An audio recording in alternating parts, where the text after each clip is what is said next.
teacher for 15 years. Now for 12 years I've been an evangelist, and I travel around and speak on creation, evolution, and dinosaurs. And it's an honor to be here in Coeur d'Alene, Idaho. My first time to preach in your city. How many have been to one of my seminars before or have seen one of the tapes before?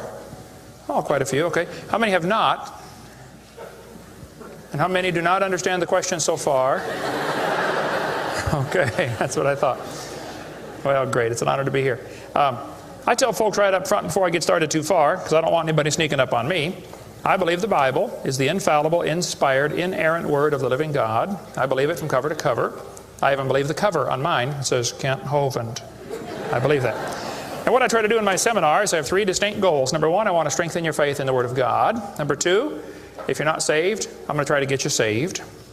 I'm after you. I'll tell you right now, I'm after you. Okay. Number 3, if you're saved and you're not doing much for the Lord, then I'm going to try to make you uncomfortable.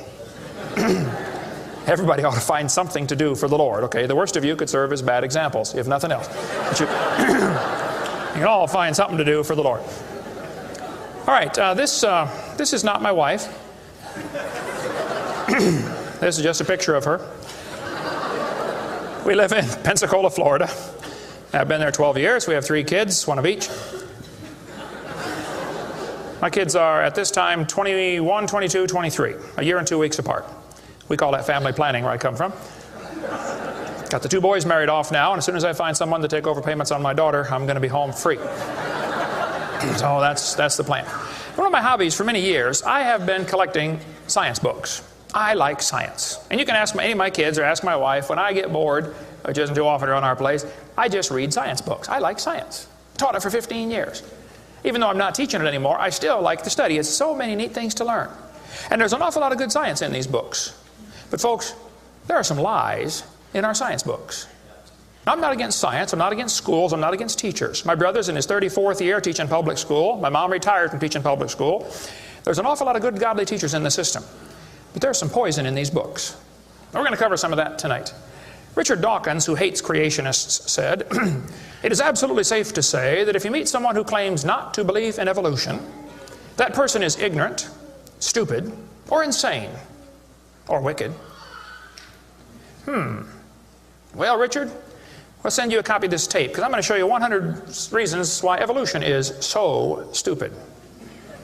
We need to define a few terms, okay? According to the dictionary, stupid means lacking normal intelligence, foolish, silly, a stupid idea, dull and boring. I think evolution is stupid. Now, my mommy used to get mad at me when I used that word, so it's a little hard for me, but Bill said, "Brother Hovind, I want you to preach on 100 reasons why evolution is stupid." Okay, Bill, well, you asked for it, so here goes, all right?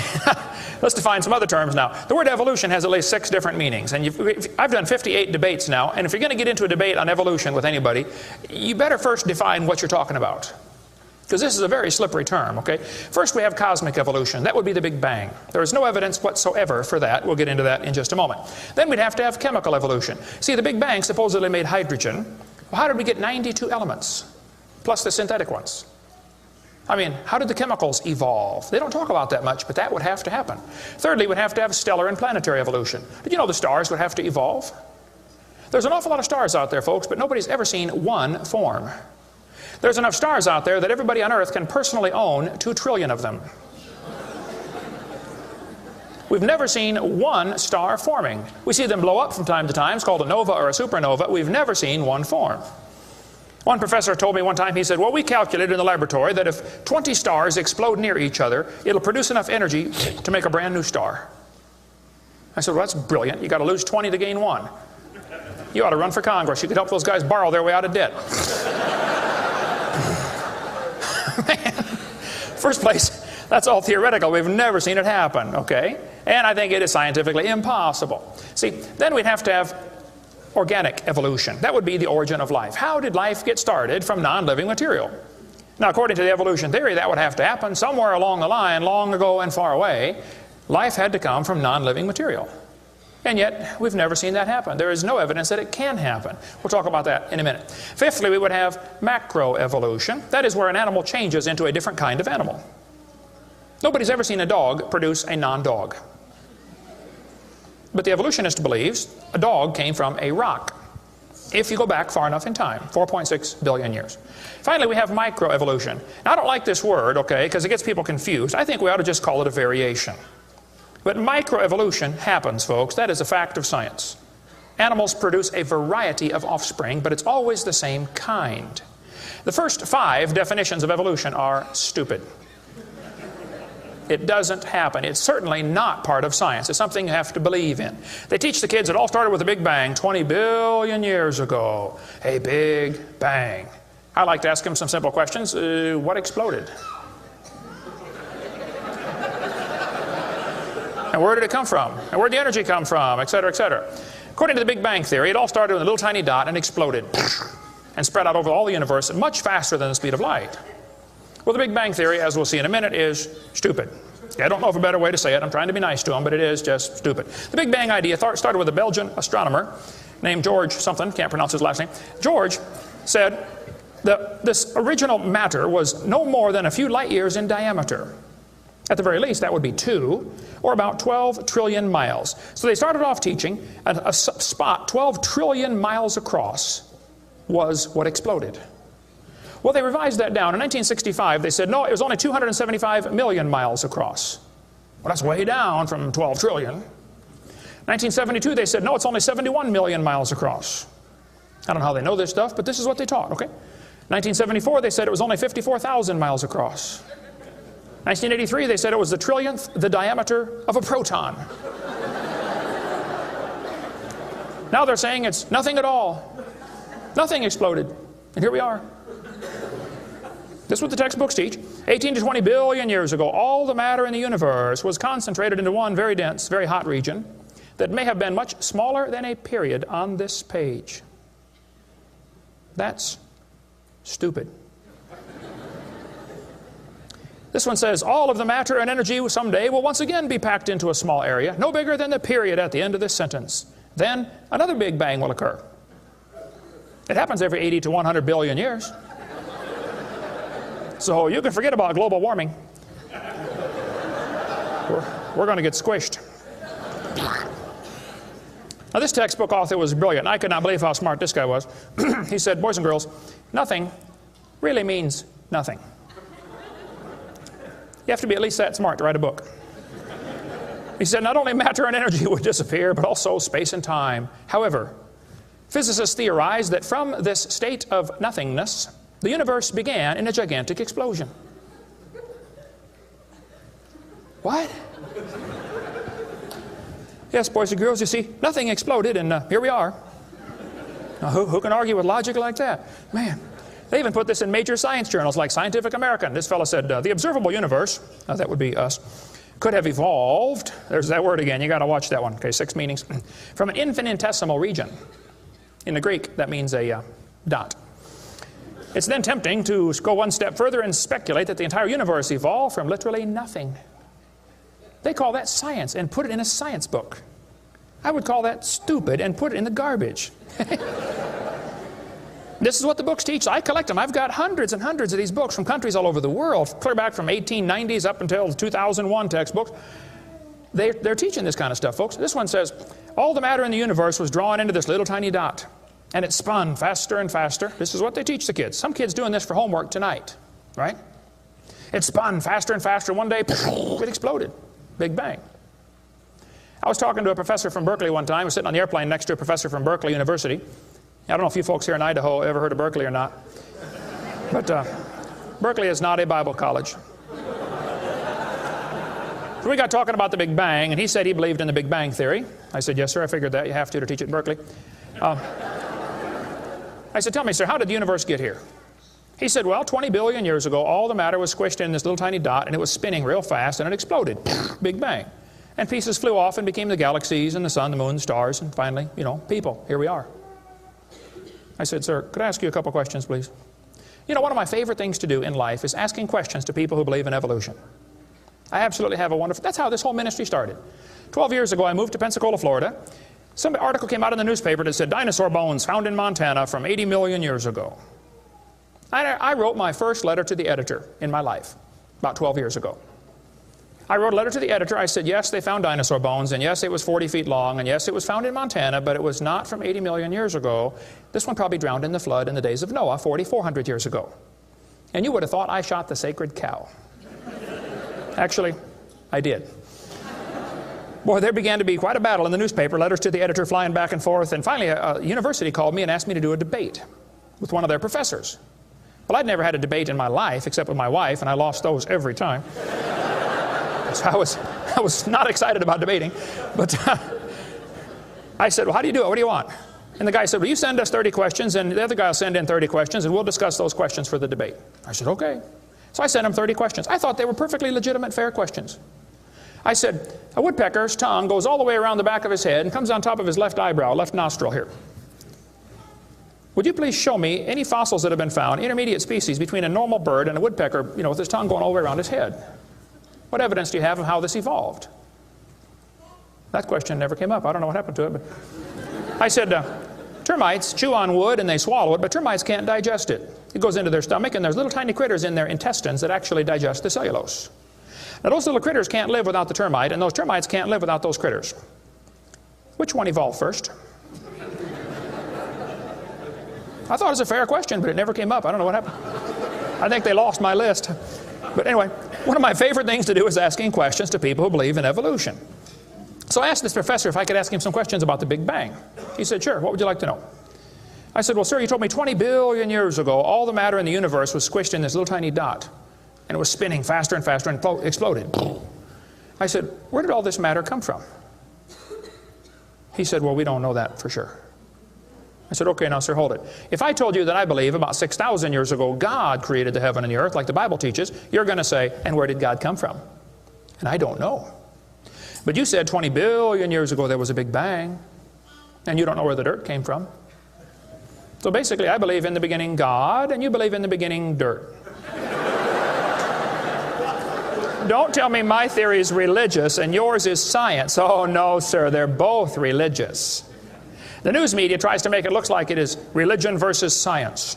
I did a debate in El Paso, Texas here recently, and the news media wrote an article. They said, religious and scientific leaders debate evolution.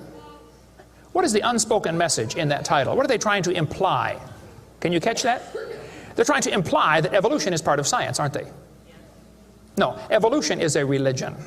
Actually, both creation and evolution are inherently religious. These two timelines is the same information right here. I'll be referring to that throughout the seminar here. I cover this thing all the time. The Bible teaches about 6,000 years ago, God made everything. 4,400 years ago, there was a big flood that destroyed everything. 2,000 years ago, Jesus came. Here we are today, waiting for the Lord to come back in about 5 minutes. This is the Bible view of history. On this chart, 1 inch is 150 years. That's a long time. The 20 billion year chart on the bottom is a very different scale. But see, both views, creation and evolution, are inherently religious. You have to believe in creation or believe in evolution. The difference between the two, though, is very simple. The evolution religion is tax supported. That's the difference. By the way, if I was to make that bottom chart the same scale as the top chart, the bottom chart actually needs to be 2,100 miles long. That's from Pensacola to Portland, Oregon. I don't want to carry a chart that big, so I made a new scale for the other one, okay? If they want to believe it happened long ago and far away, they're welcome to believe that, but that's not science. Evolution is a religious worldview, and I think it is stupid. So I asked the professor, where did the matter come from? He said, I don't know. I said, well, sir, would you please tell me where the laws came from? The universe is run by laws, gravity, centrifugal force, inertia. Who gave the laws? He said, we don't know that either. I said, sir, could you tell me where the energy came from? You know, it takes energy to make a big bang. Who bought the gas to run this machine anyway? He said, we don't know that either. I said, sir, could I ask you another question? He said, sure. What else would you like to know? What else? What do you mean else? You haven't told me nothing yet. I said, does Berkeley have a merry-go-round? How many of you know what a merry-go-round is? You go round, round, round till you puke, okay? He said, no, we don't have a merry-go-round at Berkeley. I said, you ought to get one. You could learn some good science on a merry-go-round. If you put some fourth graders on a merry-go-round, are there any fourth graders in here tonight? Who's in fourth grade? All right, I like fourth graders. I spent the best 5 years of my life in the fourth grade. That's before they diagnosed ADD. Put some fourth graders on the merry-go-round, I like using fourth graders because they're tough and they're expendable. And we're going to get the high school football team out there to get that thing spinning clockwise as fast as it will possibly go. Now, if you have a digital watch, you may not know what clockwise means. I'll explain it later. We're going to spin the merry-go-round clockwise. The kids are going to go through 4 phases. They start off in phase 1. They're screaming at the football players. Come on, let's go, faster, faster. Can't you go any faster? You get up around 30 miles an hour. The kids enter phase 2, where they stop screaming. They just quietly concentrate on trying to hang on for dear life. If you get up around 60 miles an hour, the kids enter phase 3, where they start screaming again. But now they're screaming, stop, stop, please, slow down. Don't stop, though. Keep going faster and faster. When you get to about 100 miles an hour, you should enter phase 4. That's where the kids begin to fly off the merry-go-round. Now, when this happens, you will notice a very interesting phenomena of physics. If the merry-go-round is going clockwise, when the kid flies off, the kid will be spinning clockwise until he encounters resistance, like a tree or telephone pole. That's because of a law in physics known as the conservation of angular momentum. You see, if a spinning object breaks apart in a frictionless environment, the fragments will all spin the same direction. It's very simple. It's because the outside is moving faster than the inside. And so it keeps the same direction of spin. The professor said, yes, I understand about the conservation of angular momentum. I said, well, good. I'd like to ask you a question then, sir. If the whole universe began as a swirling dot, like you said, why do 2 planets spin backwards? He said, that's interesting. I said, no, that's more than interesting. It's kind of hard on your Big Bang Theory. Not only that, 6 of the moons are spinning backwards. Why? He said, I don't know. Why do you think they're going backwards? I was hoping he was going to ask that. I said, well, sir, I believe it's very simple. You see, I believe in the beginning God created the heaven and the earth, and God did it that way on purpose, just to make the Big Bang Theory look stupid.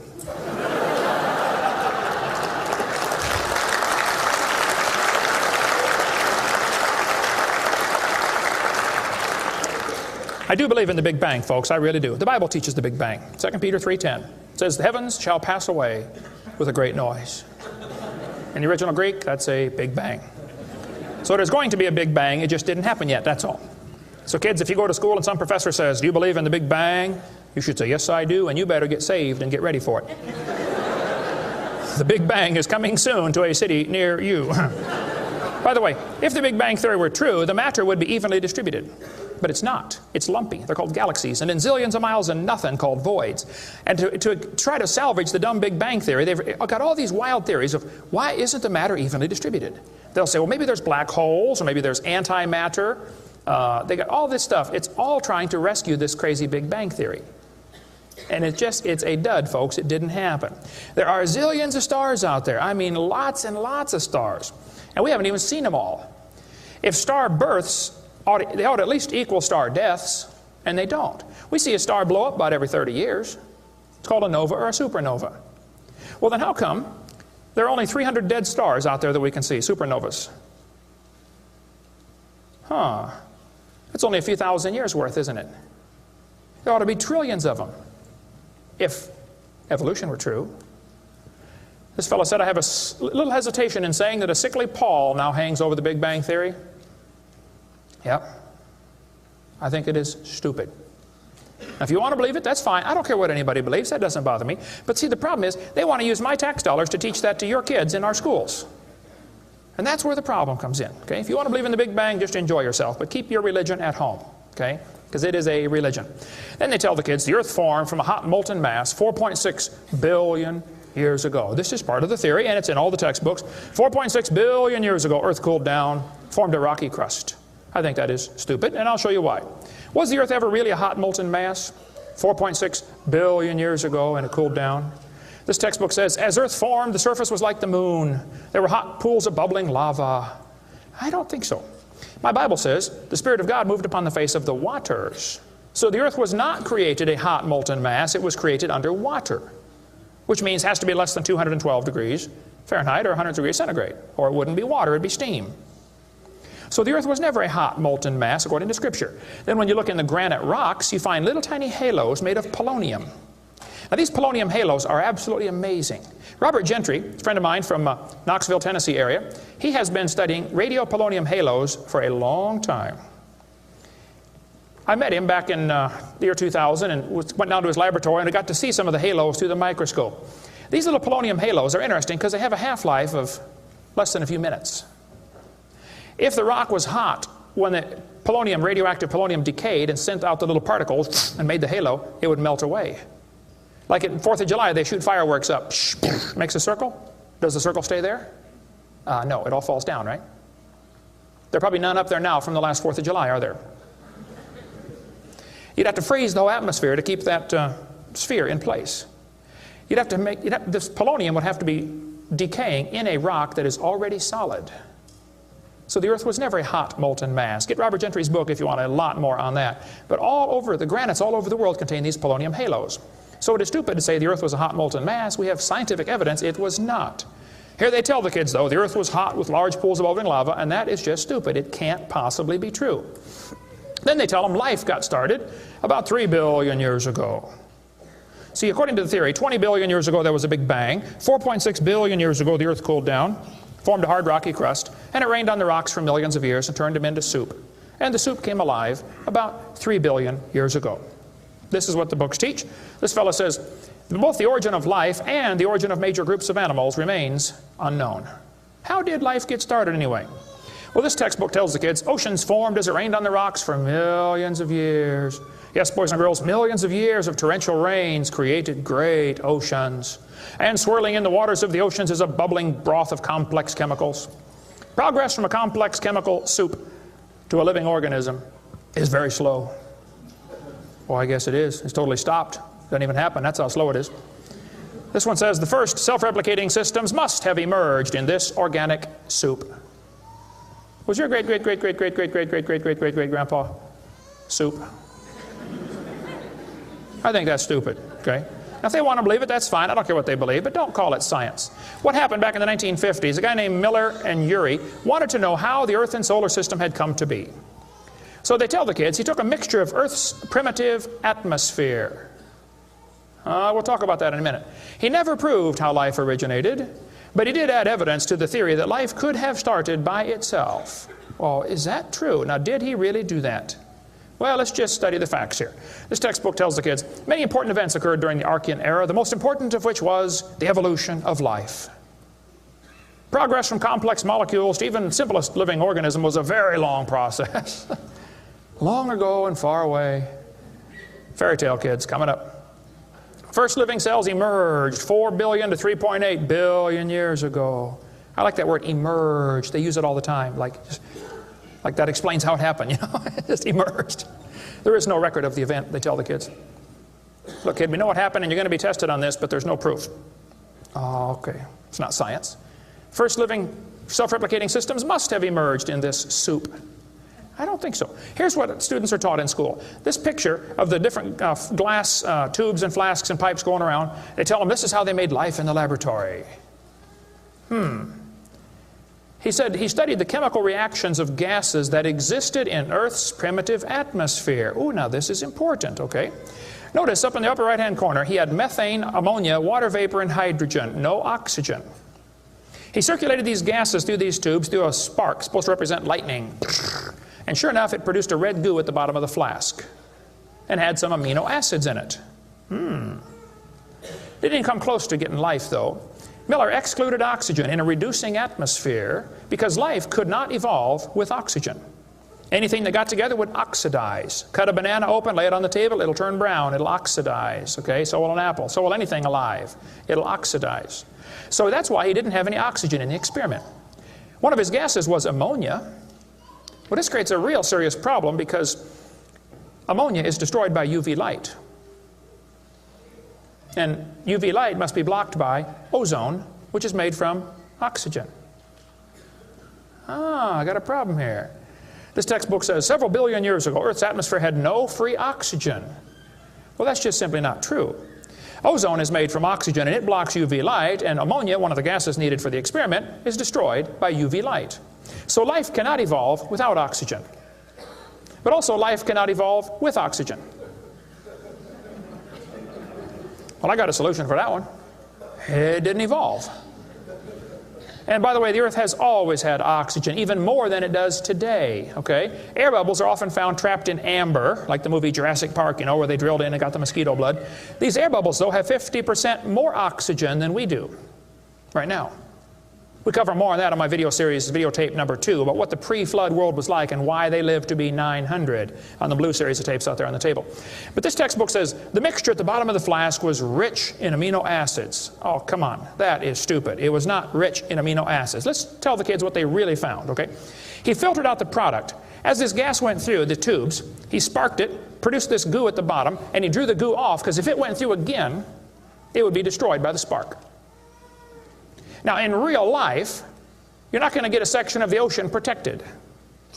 They say this just happened by chance in the ocean. Well, you can't filter out the product then. Secondly, what he made was 85% tar, 13% carboxylic acid, 2% amino acids. So 98% of his mixture was poisonous to life. I would not call that a success. And there are 20 different amino acids, sort of like 26 letters in the alphabet. There are 20 amino acids. Those amino acids go together to make proteins, like letters go together to make sentences. Mostly he made just 2 of these amino acids. And they bond with the tar and the acid very quickly, more readily than with each other. It was a failure as an experiment. Amino acids are like letters of the alphabet, sort of like building blocks. You have to have a bunch of amino acids to make a protein. Then you have to have a bunch of proteins to make a cell. And you got to have a bunch of cells to make an organism. And one cell is more complex than a space shuttle. And all he got was a couple of the amino acids. That's like me dropping toothpicks, and I happen to make a few letters of the alphabet. That's possible, isn't it? Toothpicks could fall in the shape of a T, or an H, or an I, or an E. That's possible. But if I'm able to drop toothpicks and produce a few letters of the alphabet, should I therefore conclude that nobody wrote Webster's dictionary? The difference between making a letter with toothpicks and making Webster's dictionary is about like making an amino acid and making a living cell. He didn't come close to making life. He made the equivalent of a few letters, and he actually needed to make huge books. And half of his letters were backwards, left-handed. This creates a real problem, since the simplest proteins, the smallest proteins, have 70 to 100 amino acids, all of them left-handed. This really compounds his problem. RNA and DNA are all right-handed molecules, and they are unbelievably complex. And hundreds of these amino acids must combine to make a protein, and this has to be in a precise order. And they unbond in water much faster than they bond, and last time I checked, the oceans are completely full of water. So Brownian motion is going to drive them away from each other, not together. It just isn't going to work. He did not make life in the laboratory. But they tell the kids, he showed how life could have started by itself. Oh, that is just a stupid, okay? That's a lie. He did not show anything of the kind. And every experiment since then has made the problem worse. They're finding more and more things that just couldn't happen. Don't call that science. But they tell the kids, you know, 3 billion years ago, life appeared on Earth. Asked me to speak at this college in Boston one time. This preacher called all the colleges and universities around Boston and said, would you like to have Kent Hovind come speak at your college? Finally, one professor said, yes, he can come speak at our school if our professors can ask him any questions they want, because we want to show our students how dumb these creationists really are. So the preacher called me and said, Brother Hovind, would you like to speak at this college and let them make fun of you for a couple hours? I said, I would be honored. So I showed up. There were 6 professors and all their students. You know, I felt like Daniel in the lion's den. I got my charts out and I said, now folks, I believe the Bible. Nobody cheered. I said, I believe about 6,000 years ago God made everything. The world's not millions of years old. 4.6 billion years ago, there was a big flood. I'm sorry, 4,400 years ago, there was a big flood, not 4.6. And 2,000 years ago, Jesus came, and I gave them the basic Bible story, okay? Then I told them what they believe. Because most of them don't know what they believe. You have to tell them. You guys believe 20 billion years ago there was a big bang where nothing exploded and produced everything. 4.6 billion years ago the earth cooled down, made a hard rocky crust. It rained on the rocks for millions of years, turned them into soup, and the soup came alive 3 billion years ago. And this early life form found somebody to marry. Boy, now that's a good trick. And something to eat, of course, and slowly evolved into everything we see today. One professor was getting kind of upset about this time. I seem to do that to them. He said, Mr. Hovind, there are hundreds of varieties of dogs in the world. I said, yes, sir, you're right about that. He said, you mean to tell me that you believe all these dogs came from 2 dogs off of Noah's Ark? You expect me to believe that? Ha, ha, ha. I said, sir, would you look at what you're teaching your students? You're teaching your students that all the dogs in the world came from a rock.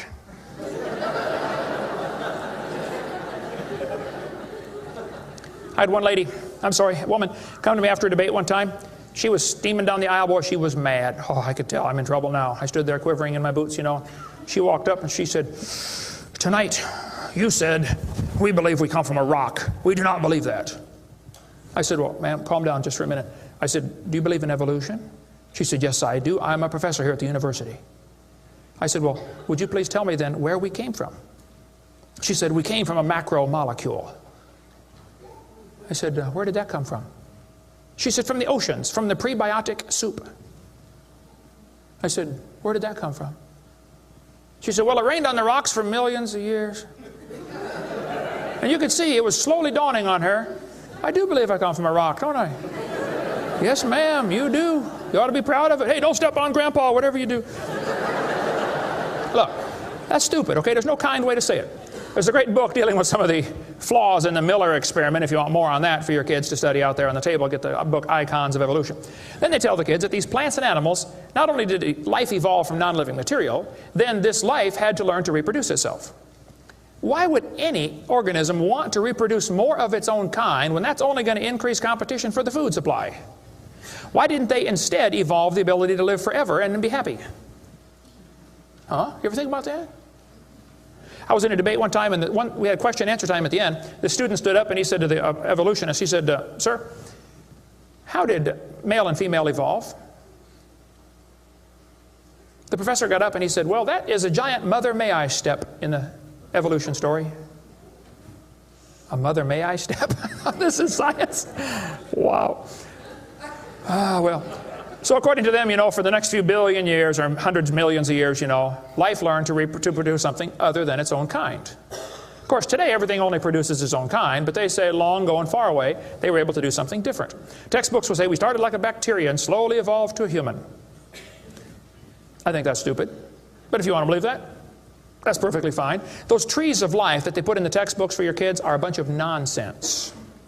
And even evolutionists will admit that. Stephen Jay Gould, the Marxist professor at Harvard University, he says that evolutionary trees that adorn our textbooks are not the evidence of fossils. It's only inference. We infer, we imply, we hope it happened this way.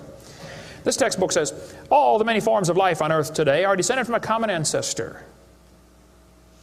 What? You mean the birds and the bananas have a common ancestor? Isn't that what he says? Found in a population of primitive unicellular organisms. Well, in the first place, there's no such thing as a primitive unicellular organism, okay? One single cell is more complex than a space shuttle. There's no such thing as a primitive single-celled organism. We talk about that on video number 4 of our series. But he says, all the forms of life are descended from a common ancestor found in a population of primitive unicellular organisms. What were those first cells like? How do we know? What events led up to their formation? No traces of those events remain. Did you catch that? Hey kid, we know what happened, but there's no proof. Primitive, huh?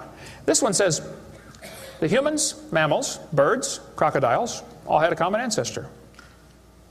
Well, anything inside that circle is religious speculation. It is stupid. Reptiles produce reptiles, dogs produce dogs, people produce people, and there's never been an exception to that. Darwin said, though, if my theory be true, here's his book right here.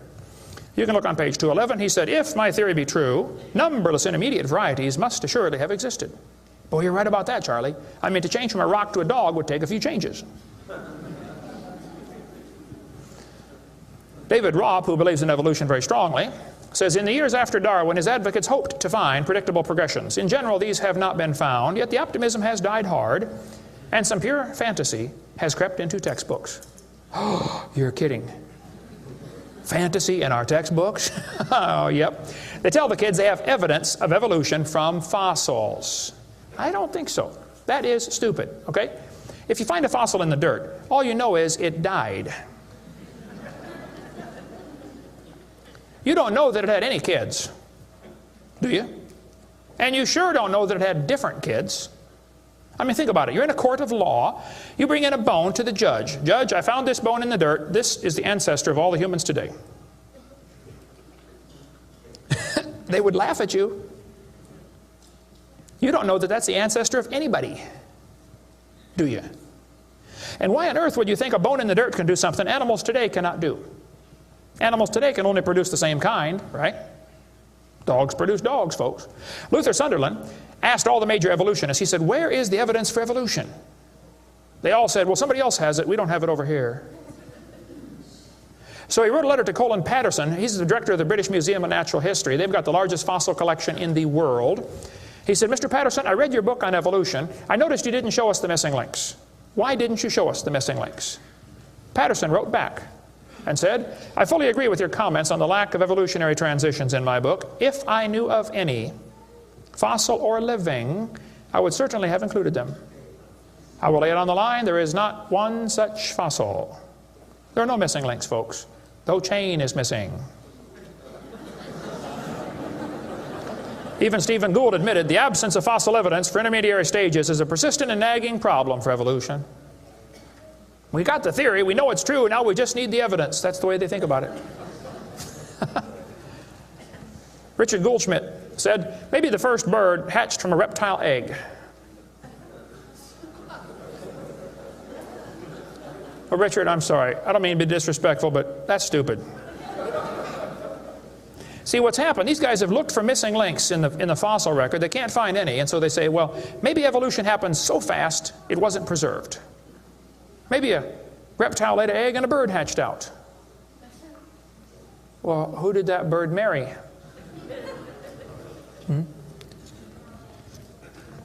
There's only about a zillion differences between a reptile and a bird. We'll get into that later sometime if we get time. But if they want to believe that, that's perfectly fine. Here's what happened.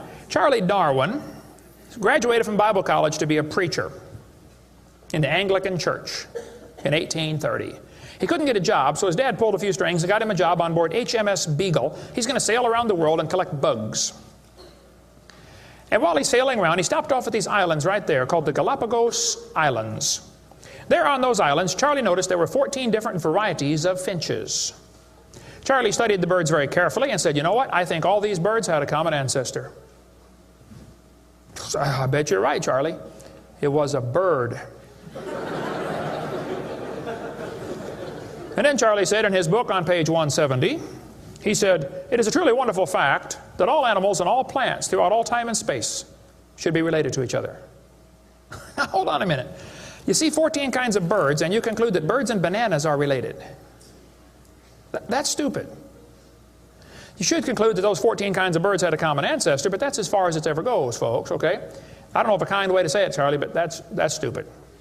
Okay, we don't ever see a bird produce a non-bird. See, dogs produce dogs, and you might get quite a variety of dogs. Roses produce roses. That is called microevolution. Now, that is a fact, folks. It happens. It is observable. It is scientific. I don't think we ought to use that word, microevolution. We should just call it a variation. But they use it, so, just so I qualify that, it's a lousy term. It gives what's called a free rider effect to the rest of the 5 religious ideas of evolution.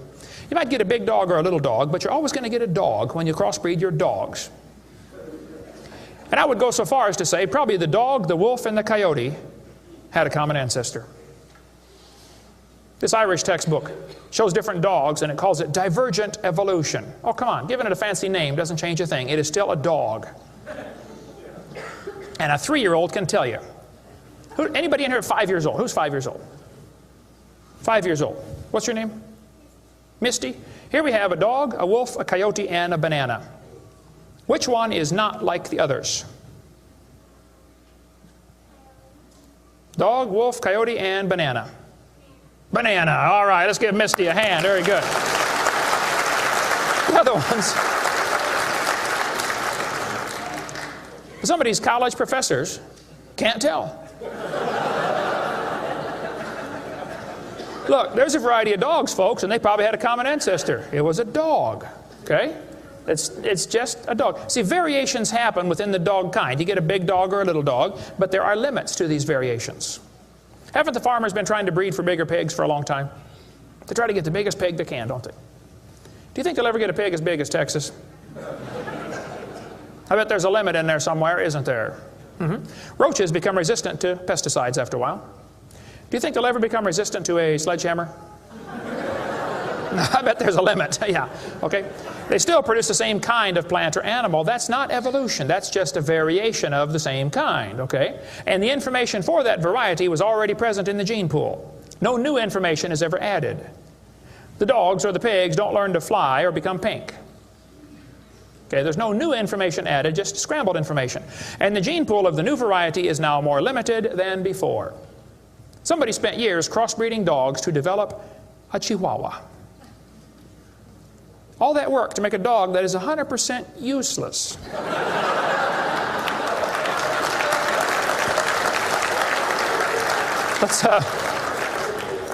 Let's turn all the Chihuahuas in the world loose back into the woods.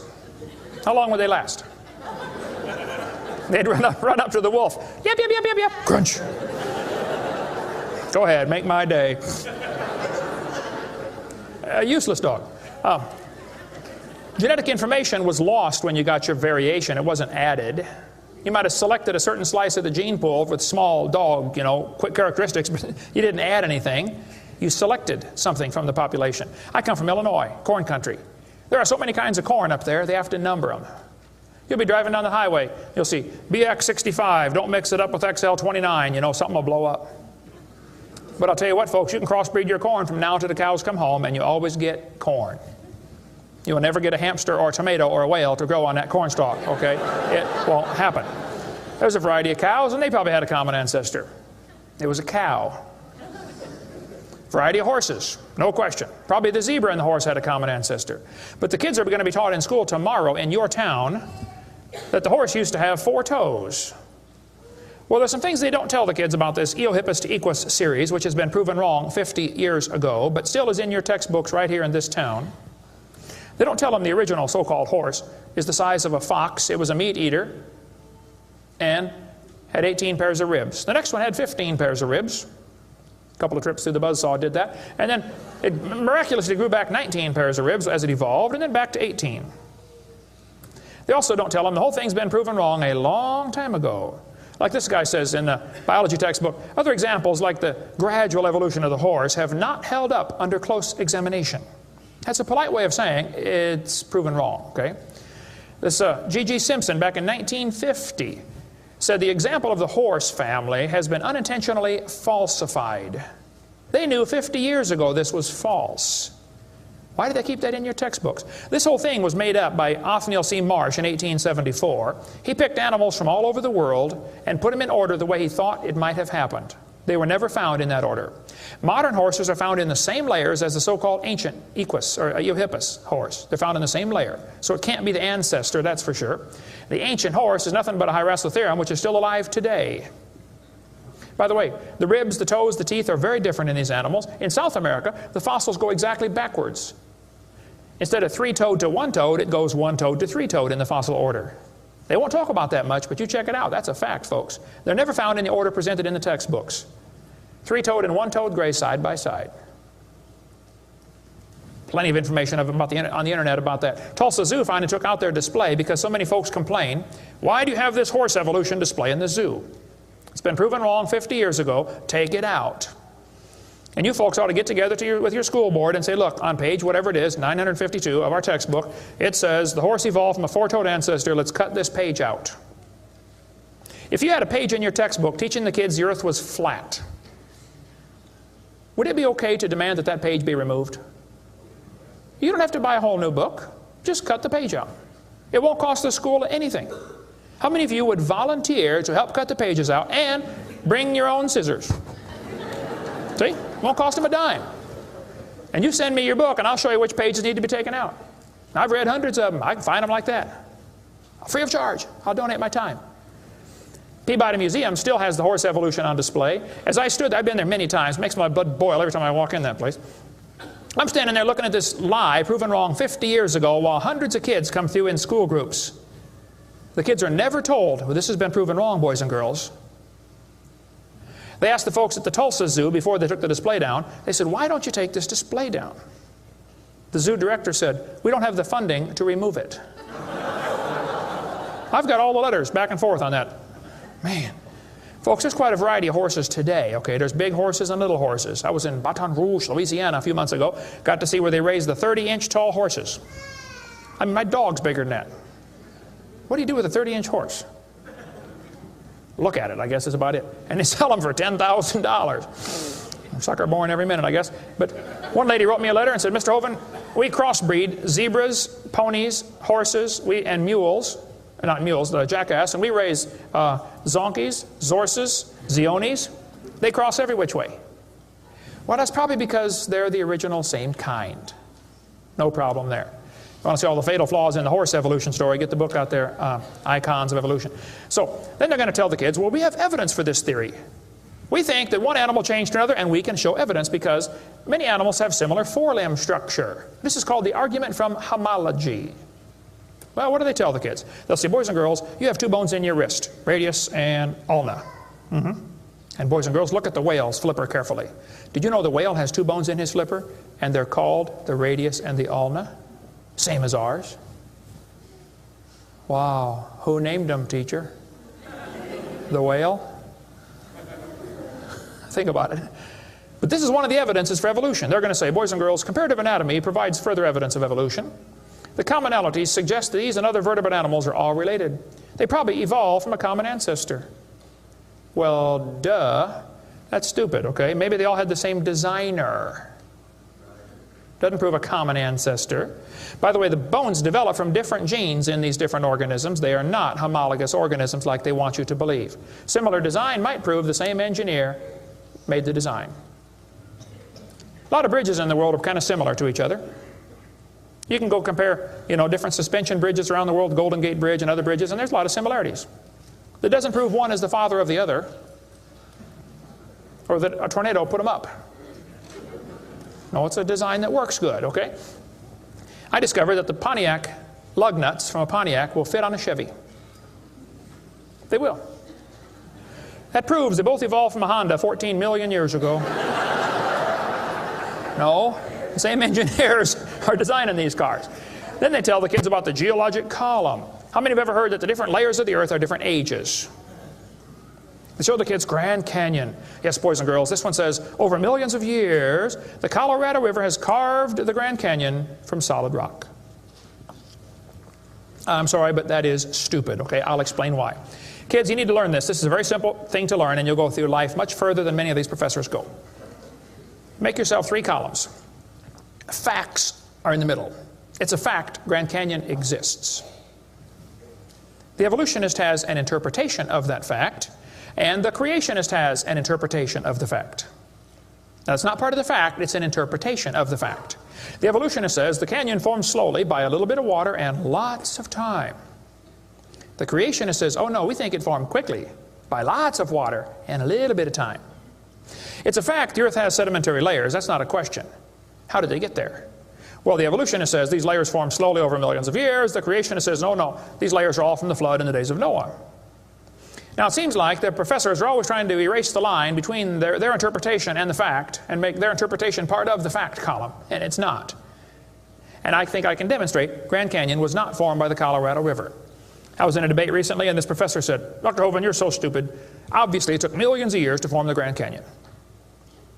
I said, well, sir, I've seen Grand Canyon many times. I taught earth science for 15 years. I've studied it intensively. Just flew over it last week, as a matter of fact, twice. Got a perfect view of it going out to California and back, flying from wherever I was, Florida. That's where I live.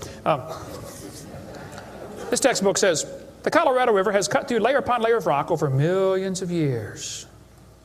Well, if you built a dam across Grand Canyon, it would take a lot of dirt or concrete, but if you could, okay, it'd be a huge dam. A giant lake would back up behind that dam, covering several states. That purple area is all drained right through the Grand Canyon drainage basin. This snow line tells a very interesting story. In between these 2 red lines is snow. This is a picture from a satellite showing about 150 or 200 miles of the canyon area. Real wide shot. The river enters the canyon at the far right. The river is 2,800 feet above sea level. As it goes down through the canyon, the ground is rising up. It's called the Kaibab uplift, okay? The uplift is 7,000 or 8,000 feet above sea level. Interesting. The river flows downhill. All rivers flow downhill.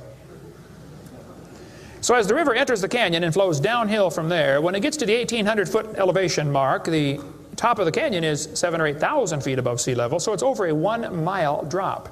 Very impressive, hole in the ground. But some points to ponder. I said to the professor, I said, sir, did you know the top is higher than the bottom? He said, yeah. I said, did you know the river only runs through the bottom? He said, yeah. I said, sir, the top is higher than where the river enters the canyon by 4,000 feet. Rivers don't flow uphill. There's no delta. Where's all the mud that washed out? There's no way that river made that canyon. Grand Canyon is a breached dam, a spillway that washed out. There was a lake probably for some length of time after the flood and got too full and all that water went roaring through there. Probably carved that canyon out in a couple of weeks. Not millions of years. Absolutely impossible for that river to have made that canyon. We cover lots more on that on videotape number 6 of our series. But they tell the kids, the Colorado River made this canyon slowly over millions of years. I'm sorry, that is stupid. That can't possibly be true. They need to learn the facts. Charlie Lyell, back in 1830, he was a lawyer from Scotland. Somebody calculated one time that if all the lawyers in the world were laid end to end around the equator, we would all be better off. Charlie Lyell hated the Bible. In 1830, he wrote this book right here. Oh, I got it down on the table. I picked up the wrong one. Principles of Geology. Here it is on this table. Charlie Lyell wrote this book, 1830. In this book, he mocked at scriptures. He hated the Bible. You can see it mocking all through they're here. In here, he and other fellows back in that time, Cuvier, Stratus Smith, and some of these guys, they invented the geologic column. How many have ever heard of the geologic column before? They say each of the layers is a different age, you know, Cenozoic, Mesozoic, Paleozoic, Archeozoic, all them Zoic boys. And they gave each layer of rock a name, like maybe you saw the movie Jurassic Park, and an age, and an index fossil. This was done in 1830, way before there ever was a carbon dating or potassium argon dating or lead-208, lead-206, uranium-235, uranium-238. Didn't exist, folks. The dating text didn't exist. They just made up these numbers out of the clear blue sky. The geologic column is the Bible for the evolutionist. It can only be found one place in the world, the textbooks. There's no geologic column, and they know it. This fellow says, if there were a column of sediments, unfortunately, no such column exists. The geologic column is a hoax. Does not exist. It is stupid. Those layers cannot be different ages. If the geologic column were all in one place, it would be 100 miles thick. Didn't happen. By the way, if the geologic column were true, if you look at the side of Grand Canyon and see all these thousands of layers, why are there no erosion marks between the layers? Don't you think if one layer sat there for 10 million years waiting for the next one, it would rain once or twice? No erosion marks between the layers. Interesting. Oh, something to consider anyway. Those layers are all deposited very rapidly, and I think we can demonstrate that scientifically. If you take a jar of dirt, put some water in it and shake it up, and set it down, it'll settle into layers for you automatically. It just takes a few minutes. It's called hydrologic sorting. The gravels go to the bottom, and then the sands and the silts and the clays. It'll sort just like that, folks. Go home and do it with a jar. You'll see what I'm talking about. Years ago, I was preaching in Union Center, South Dakota. Union Center is right there. It's not even on the map.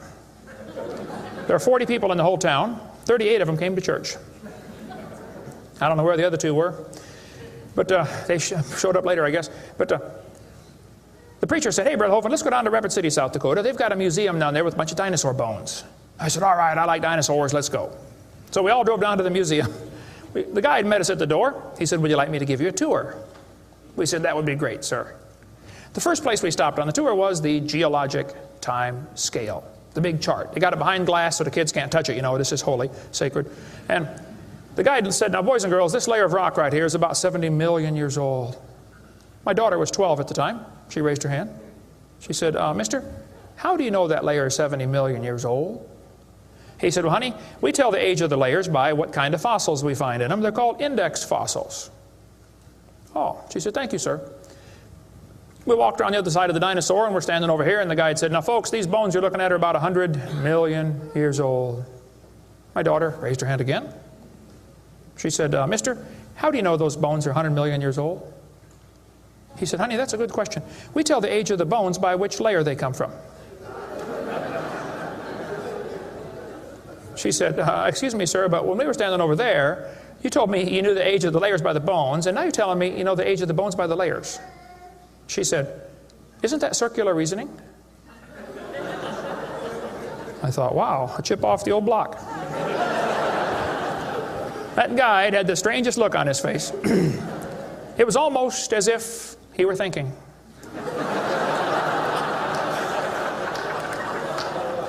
He looked at my daughter. He looked at me. I wasn't about to help him. I thought, wow, this is going to be good. I got to hear this. He looked back at my daughter. He said, you know, you're right. That is circular reasoning.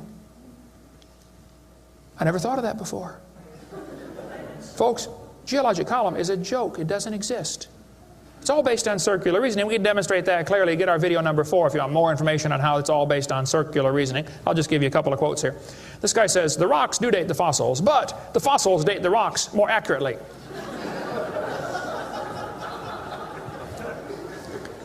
Stratigraphy cannot avoid this kind of reasoning if it insists on using only temporal concepts because circularity is inherent. You have to use circular reasoning to get it right. Well, that's stupid. And you don't need to be too bright to figure out that's stupid, okay? This geologic column contains limestone scattered all throughout the geologic column. I like to ask him the question, I say, fellows, you have limestone scattered all through this column. How do you know the age? It's all limestone. I mean, if I handed you a piece of limestone, how would you know if it's 100 million year old Jurassic limestone or 600 million year old Cambrian limestone? I mean, how would you tell the difference? There's only one way they can tell, by the index fossils. That's how it's done, folks. That is stupid. Because those fossils don't count for anything, as we'll see in a minute. They tell the kids each of these layers is a different age. 100 million, 200 million, 300 million, real impressive, huge numbers. Now, Charlie Darwin did not like round numbers. He wanted to be more precise. He said the Wealdian deposits are 306,662,400 years old.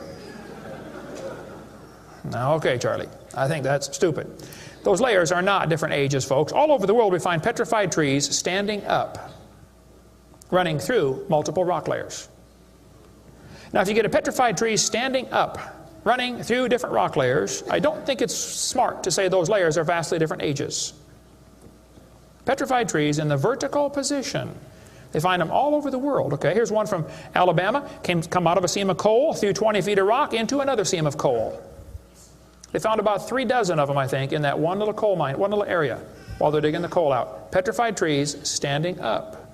Cookeville, Tennessee, they found a bunch of them. This one's 30 feet tall, standing up. Joggins, Nova Scotia is famous for their petrified trees standing up in the vertical position. All over the area there, folks.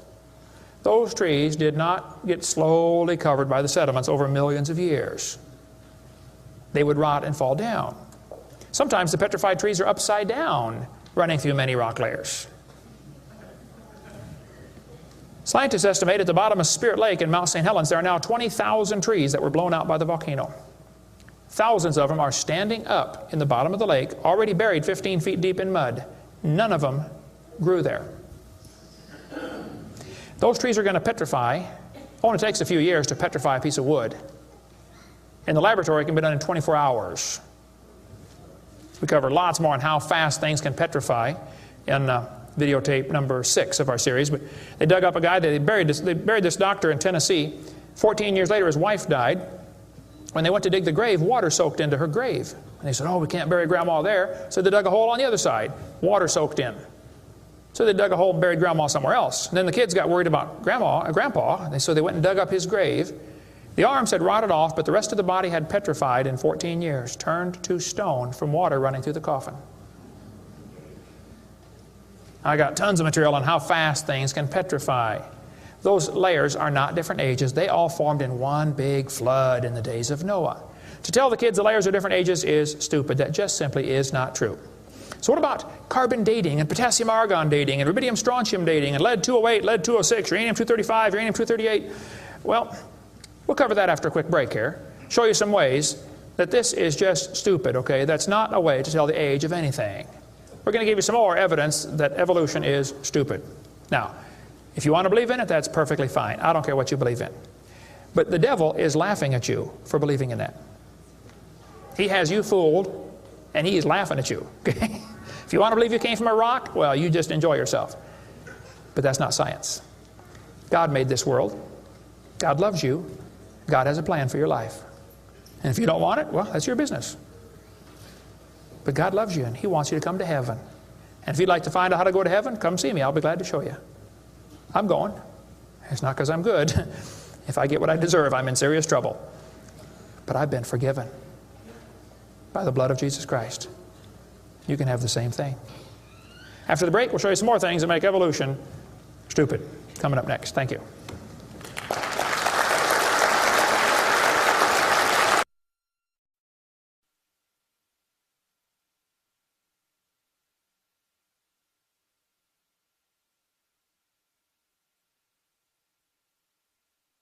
In the early 1950s, actually the late 1940s, they invented carbon dating. We're going to explain a little bit about radiometric dating and how it's supposed to work, and then show you that it does not work, okay? The Earth's atmosphere is about 100 miles thick, and we're also protected by a magnetic field. Radiation from the sun and from the stars, mostly from the sun, goes right through that magnetic field, some of it does, and hits the atmosphere and produces carbon-14. Carbon-14 is radioactive. Normally, carbon is atomic number 6, which gives it atomic weight of 12. But this nitrogen, which is right next door to carbon, gets struck by radiation and it turns it into carbon-14. Now, carbon-14 is unstable. It is radioactive. It's always breaking apart. And you can hear it like with a Geiger counter, you know, click, click, click, click, just like uranium, because it's decaying. They've discovered it decays at a fairly consistent rate. About half of it will decay every 5,730 years. Which means if I gave you a pile of carbon-14, 5,730 years later, half of it would turn back to nitrogen. The rest would still be carbon-14. Theoretically, it's a random event, but it could, that's probably how long it would take. During photosynthesis, plants are breathing in carbon dioxide, and this radioactive carbon is mixed in with the regular carbon. The plant doesn't seem to know or care if it's getting radioactive carbon or regular carbon, it just takes it right in. Animals eat the plants and make it part of their body. Probably during your lifetime, you have either eaten plants or you've eaten animals that have eaten plants. How many have done that before? Okay. So, you probably have radioactive carbon-14 in you. Now, theoretically, what you have in you should match whatever's in the atmosphere, about the same percentage. Because the plants are always breathing this stuff in, and the animals are always eating the plants, and we're always eating the plants and the animals, so it should pretty much stay in balance. It is assumed the ratio of radioactive carbon-14 to normal C12 in the atmosphere would be the same found in living plants and animals. That is an assumption, but it's a reasonable assumption. The atmosphere today is 0.0000765%. Not much. That's how much carbon-14 it has in it. When the plant or animal dies, it stops eating or breathing. How many knew that already? Okay. So whatever it had in it begins to decay. Since half of it will leave in 5,730 years, all you got to do is check to see how much C14 is in it, how much C14 is in the atmosphere, and if it's only got half as much, it's been dead for 5,730 years. Sounds great, but doesn't work. In theory, it never goes to zero, but it goes from a half to a fourth, to an eighth, to a 16th, to a 32nd, to not much, okay? After 4 or 5 half-lives, you can't measure it. So if anybody ever tells you, we know the Earth is millions of years old because of carbon dating, you can rest assured they don't have a clue what they're talking about. Because if it worked, it would only work for 30 or 40 or 50,000 years maximum. They compare the amount of C14 in the object being dated with the amount currently in the atmosphere, and estimate how long the object has been dead. It sounds good, but there are some assumptions that mess everything up. Okay? Assumption number 1, has the amount of C14 in the atmosphere always been the same? Has it reached equilibrium? This is an interesting problem. If I told you to fill a barrel with water, but I drilled holes on the other side of the barrel, while you're filling it, it's leaking out. At some point, it's going to be leaking at the same speed you're filling, and that point is called equilibrium. You will never fill the barrel past that point, unless you plug the holes or fill faster. See, it's filling and leaking at the same time, sort of like your checkbook. You know, you put it in and it leaks out, okay? Hopefully you want to at least be at equilibrium, okay? If less than that, you're going to be in trouble eventually. See, if your outgo exceeds your income, your upkeep will be your downfall every time. Well, they say if you took a brand new planet Earth and stuck it out in the solar system, the sun would start producing carbon-14. It would start decaying also right away, and it would take about 30,000 years to reach this equilibrium point. Well, Willard Libby and others who invented carbon-14, University of Chicago in 1947 to 53, he got a Nobel Prize for it in there somewhere. He said, well, it would take 30,000 years to reach equilibrium. He said, well, we know the Earth is millions of years old. Mistake number one. So we can ignore the equilibrium problem. Mistake number two. The Earth's atmosphere has still not reached equilibrium. There's more C14 now than there was 10 years ago, which proves the Earth is less than 30,000 years old, which I could have told them just from reading my Bible. See, if an animal is still alive, be it plant or animal, okay, it should have about 16 clicks per minute on your Geiger counter per gram. If it's 0 years old, actually 0 years dead. If it's getting only 8 clicks per minute, then it's 5,730 years old. If it's giving you 4 clicks per minute, it's gone through 2 half-lives, it's 11,000 years old. If it's 2 clicks per minute, it's 17,000 years old. This is how they date it. So if you're getting 2.5 clicks per minute, you just find the point on your graph and draw the line over and determine the age. Sounds real simple, but it doesn't work. If we had walked into a room and found a candle burning on the table, and I asked you the question, when was it lit? You say, I don't know, Mr. Hovind, it's burning when I got here. Okay, well then let's do some empirical science. Empirical science is things we can test and measure and observe and test. Not theoretical, I mean empirical. We can measure it and weigh it. Let's measure the height of the candle. Suppose the candle is 7 inches tall. Who can tell me when it was lit? Okay, nobody. Let's do some more empirical science. Let's measure the rate of burn. Suppose we determine it's burning 1 inch an hour. When was it lit?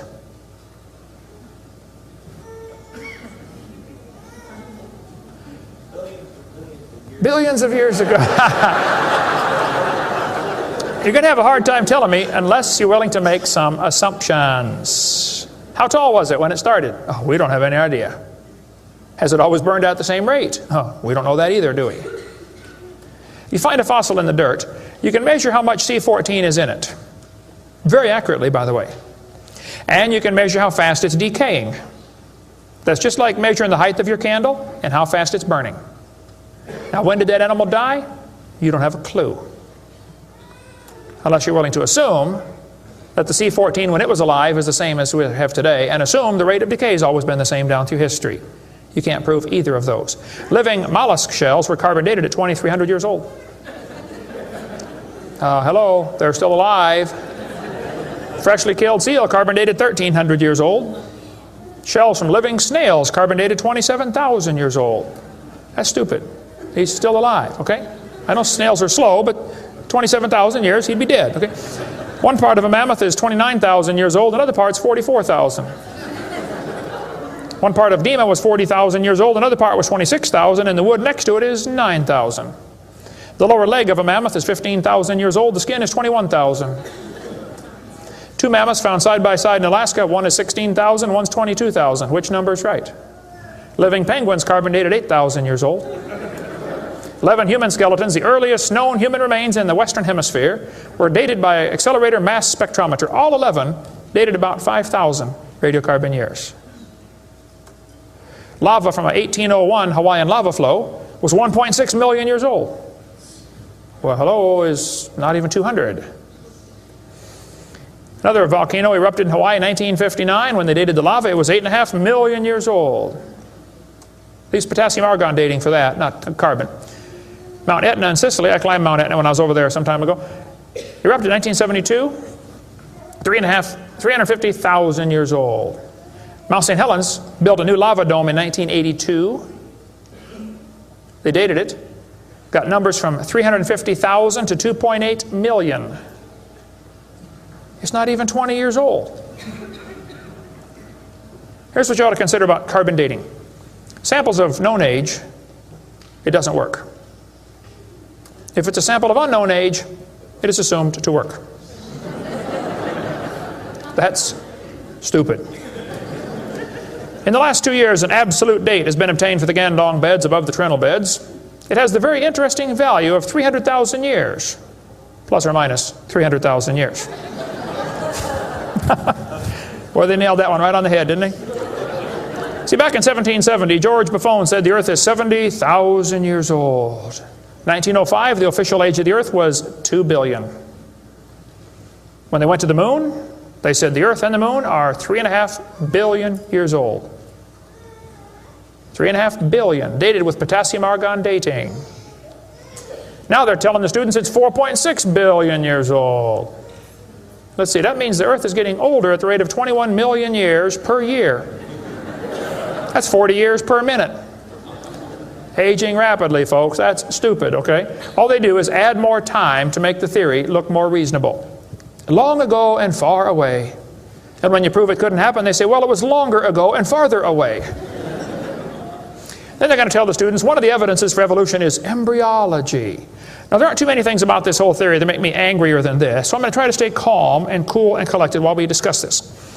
Ernst Haeckel, an embryology professor at the University of Jena in Germany, loved evolution theory. When Darwin's book came out, Ernst Haeckel read that book the next year and said, wow, this is a great theory. All we need now is some evidence.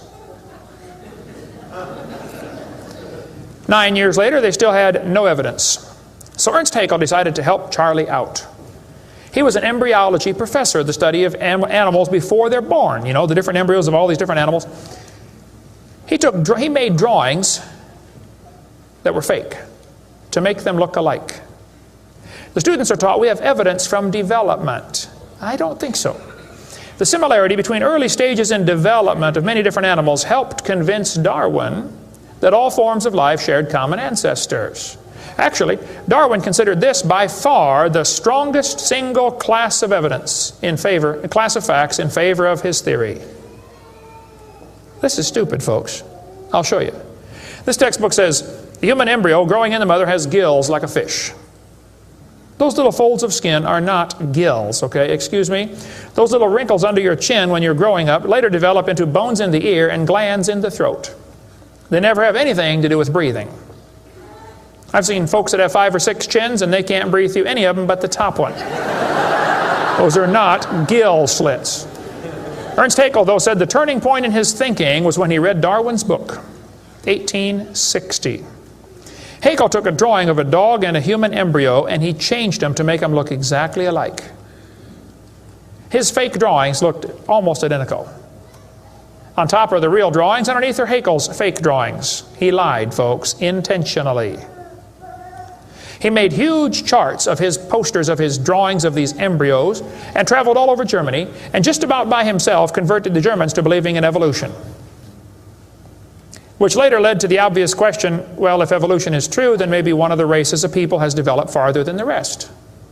Which, by the way, is a subtitle to Charlie Darwin's book. You can look at it for yourself. The Origin of Species by Means of Natural Selection, or the Preservation of Favored Races in the Struggle for Life. See, Darwin was a racist. We cover lots more on that on video number 5. That one is politically incorrect. You don't want to watch that one. Trust me. On top are Haeckel's fake drawings. Underneath are actual photographs of what he claimed he was drawing a picture of. Now, either he's a lousy artist or he's a liar. Well, it turns out he's a liar. He was convicted of fraud by his own university.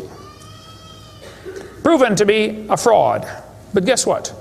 Haeckel's fake drawings are still used in textbooks in your state right now. Here's a textbook used at the University of West Florida, in the middle of the Bible Belt. It's only been proven wrong 125 years ago. I know it takes a while to get textbooks up to date, but that ought to be plenty of time. That's stupid. Those are not gill slits on the embryo. Here's an Irish textbook. I was just there a few months ago. It says the embryo has gill slits. That's baloney. This one says the embryo has gills. Glencoe Biology says they have gills. Proven wrong 125 years ago. This biology textbook says the human embryo has gills. Here's this Tim Barra writing his book on the myth of creationism. And he mentions the gills are evidence for evolution. You're only 115 years behind, Tim. Miller's still teaching it 125 years after it was proven wrong. I debated Miller on the radio on a St. Louis radio station one time. There's a college textbook still teaching the kids the embryo has gills. This one says, it shows the kids a 5 to 6 week embryo, but it says by 7 months, the fetus looks from the outside like a tiny normal baby, but it's not. It's not a baby at 7 months? Excuse me? A whole bunch of kids born at 5.5 months survive, 34%. That's stupid to say it's not a baby at 7 months development. Maybe you heard about the woman that had surgery on her baby before it was born. They cut the mother open, cut the uterus open. The 5-month-old baby, 5 months in development, reached out and grabbed the doctor's finger. It's not a baby, huh? If it's not a human being, what kind of being is it? If it's not alive, why is it growing? Why do they keep that in the textbooks? Well, that's the only way to justify abortion. They want you to think it's not a human yet. Just a fish with gills. No, it's a human the instant it's conceived. And abortion is murder. Plain and simple.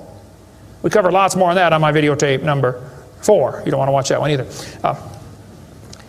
Then they're going to tell the kids, we've got evidence for evolution because dinosaurs turned to birds. This is stupid. This guy says, dinosaurs are alive as birds. Well, kids, in case you don't know, there are a few differences between a dinosaur and a bird. You don't just put a few feathers on them and say, come on, man, give it a try. It won't hurt too bad. That's stupid, okay? Dinosaurs did not turn to birds, okay? Somewhere along the line, while his front legs are developing into wings, they're going to be half leg, half wing, which means he can't run and he can't fly yet. He's going to have a hard time, isn't he? No, dinosaurs did not turn into birds. That is stupid, okay? They say, we've got proof that they did. Archaeopteryx, which means ancient wing. That's supposed to be evidence for evolution. It's in just about every textbook I've seen dealing with this topic. Archaeopteryx is supposed to be evidence. Here's a 1999 textbook. Now, Archaeopteryx was proven to be a fraud in 1986. So this author is 13 years behind the time. Archaeopteryx means ancient wing. They're going to say, see, boys and girls, he's got claws on his wings. Yeah, so? 12 birds today have claws on their wings. The ostrich does, the Watson does, Turako does, ibis does. So what? It's kind of unusual, but 12 birds have it. They're going to say, well, he's got teeth in his beak. That proves he's got a reptilian feature. Well, now, wait a minute. Some reptiles have teeth, some don't. Some mammals have teeth, some don't. Some fish have teeth, some don't. Some of you have teeth, some don't. Okay? That doesn't prove a thing, all right?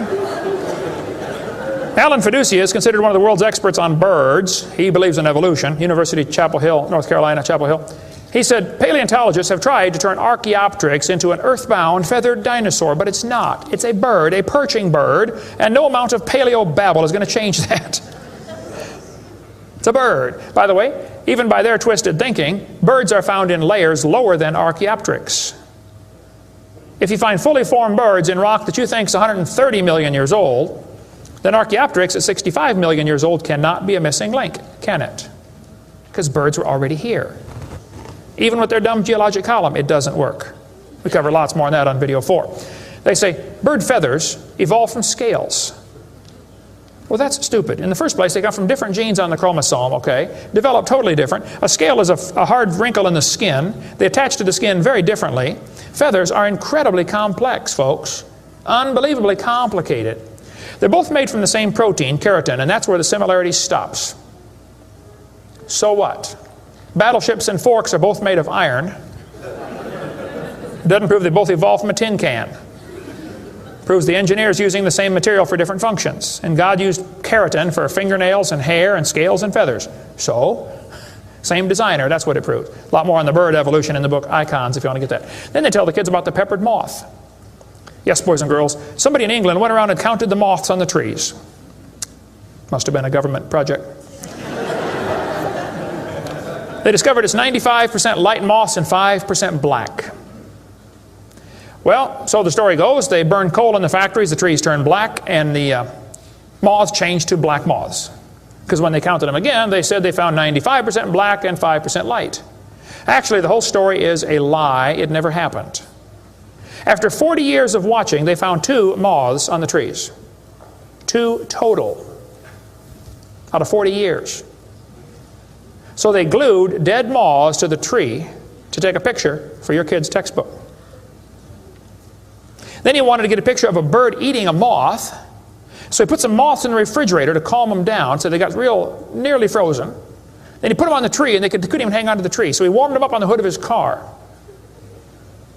Put them out there on the tree and the moth is staggering around trying to warm up, and a bird ate one. He got a picture. Wow, proof of evolution. It's a lie. Didn't happen.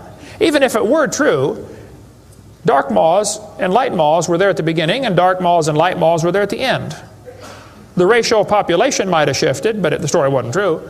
So, doesn't prove anything. That's stupid. That's not evidence for evolution. They tell the kids, we've got vestigial structures. Now, a vestigial structure is something you don't need anymore. They'll say, boys and girls, you have an appendix that you don't need anymore. That's a vestigial structure. That's proof of evolution. Well, excuse me, you do need your appendix, okay? That is stupid. The appendix is part of your immune system. If your appendix is taken out, you can still live, okay? But it increases your susceptibility to quite a few diseases. You could live without both your legs and both your arms and both your eyes also. That doesn't prove you don't need them. Does it? There are no vestigial organs. And even if there were, that would be the opposite of evolution. That's losing, not gaining. This textbook says, boys and girls, whales, and many organisms here, like a whale, retain traces of their evolutionary history. For example, the whale retains pelvic and leg bones as useless vestiges. I'm sorry, that's not true. This one says, just imagine whales walking around. It's true. These little bones right there is what they're talking about. Just imagine him walking around. I can see it now, can't you? All you need is a good imagination and some LSD and you'll be able to see that whale walking in real life. This textbook says, the whale's pelvis is evidence of its evolution from 4-legged land-dwelling mammals. Well, that is stupid, okay? Those bones in the whale's abdomen are essential to hold muscles that support the reproductive system. Without those bones and those special muscles, the whales cannot reproduce. This has nothing to do with walking on land. It has to do with getting more baby whales. So the author that wrote this is either ignorant of his whale anatomy and should not be writing a book about it, or he's a liar trying to push a theory off on our kids. Here this one says, whales once lived on land. Whales were not always sea dwellers. Modern whales show skeletal evidence of previous existence on dry land. Buried deep in a whale's hip muscles are 2 small bones, all that is left of the whale's pelvis and hind legs. That's stupid. The male and female bones are very different on whales. Check your whale anatomy and tear that page out of your book. Has no business being in there. This textbook says, humans have a tailbone at the end of the spine that is of no apparent use. I was debating a guy in North Alabama. He was the president of the North Alabama Atheist Association or something like that. He got up and he said, folks, we've got evidence for evolution. Humans have a tailbone they no longer need. When it was my turn, I got up and I said, Mr. Patterson, I taught biology and anatomy. I happen to know there are 9 little muscles that attach to the tailbone, without which you cannot perform some very valuable functions. I will not tell you what they all are, but go read your Gray's Anatomy and you can figure it out. I said, however, Mr. Patterson, if you think the tailbone is vestigial, I, Kent Hovind, will pay right now to have yours removed. Bend over.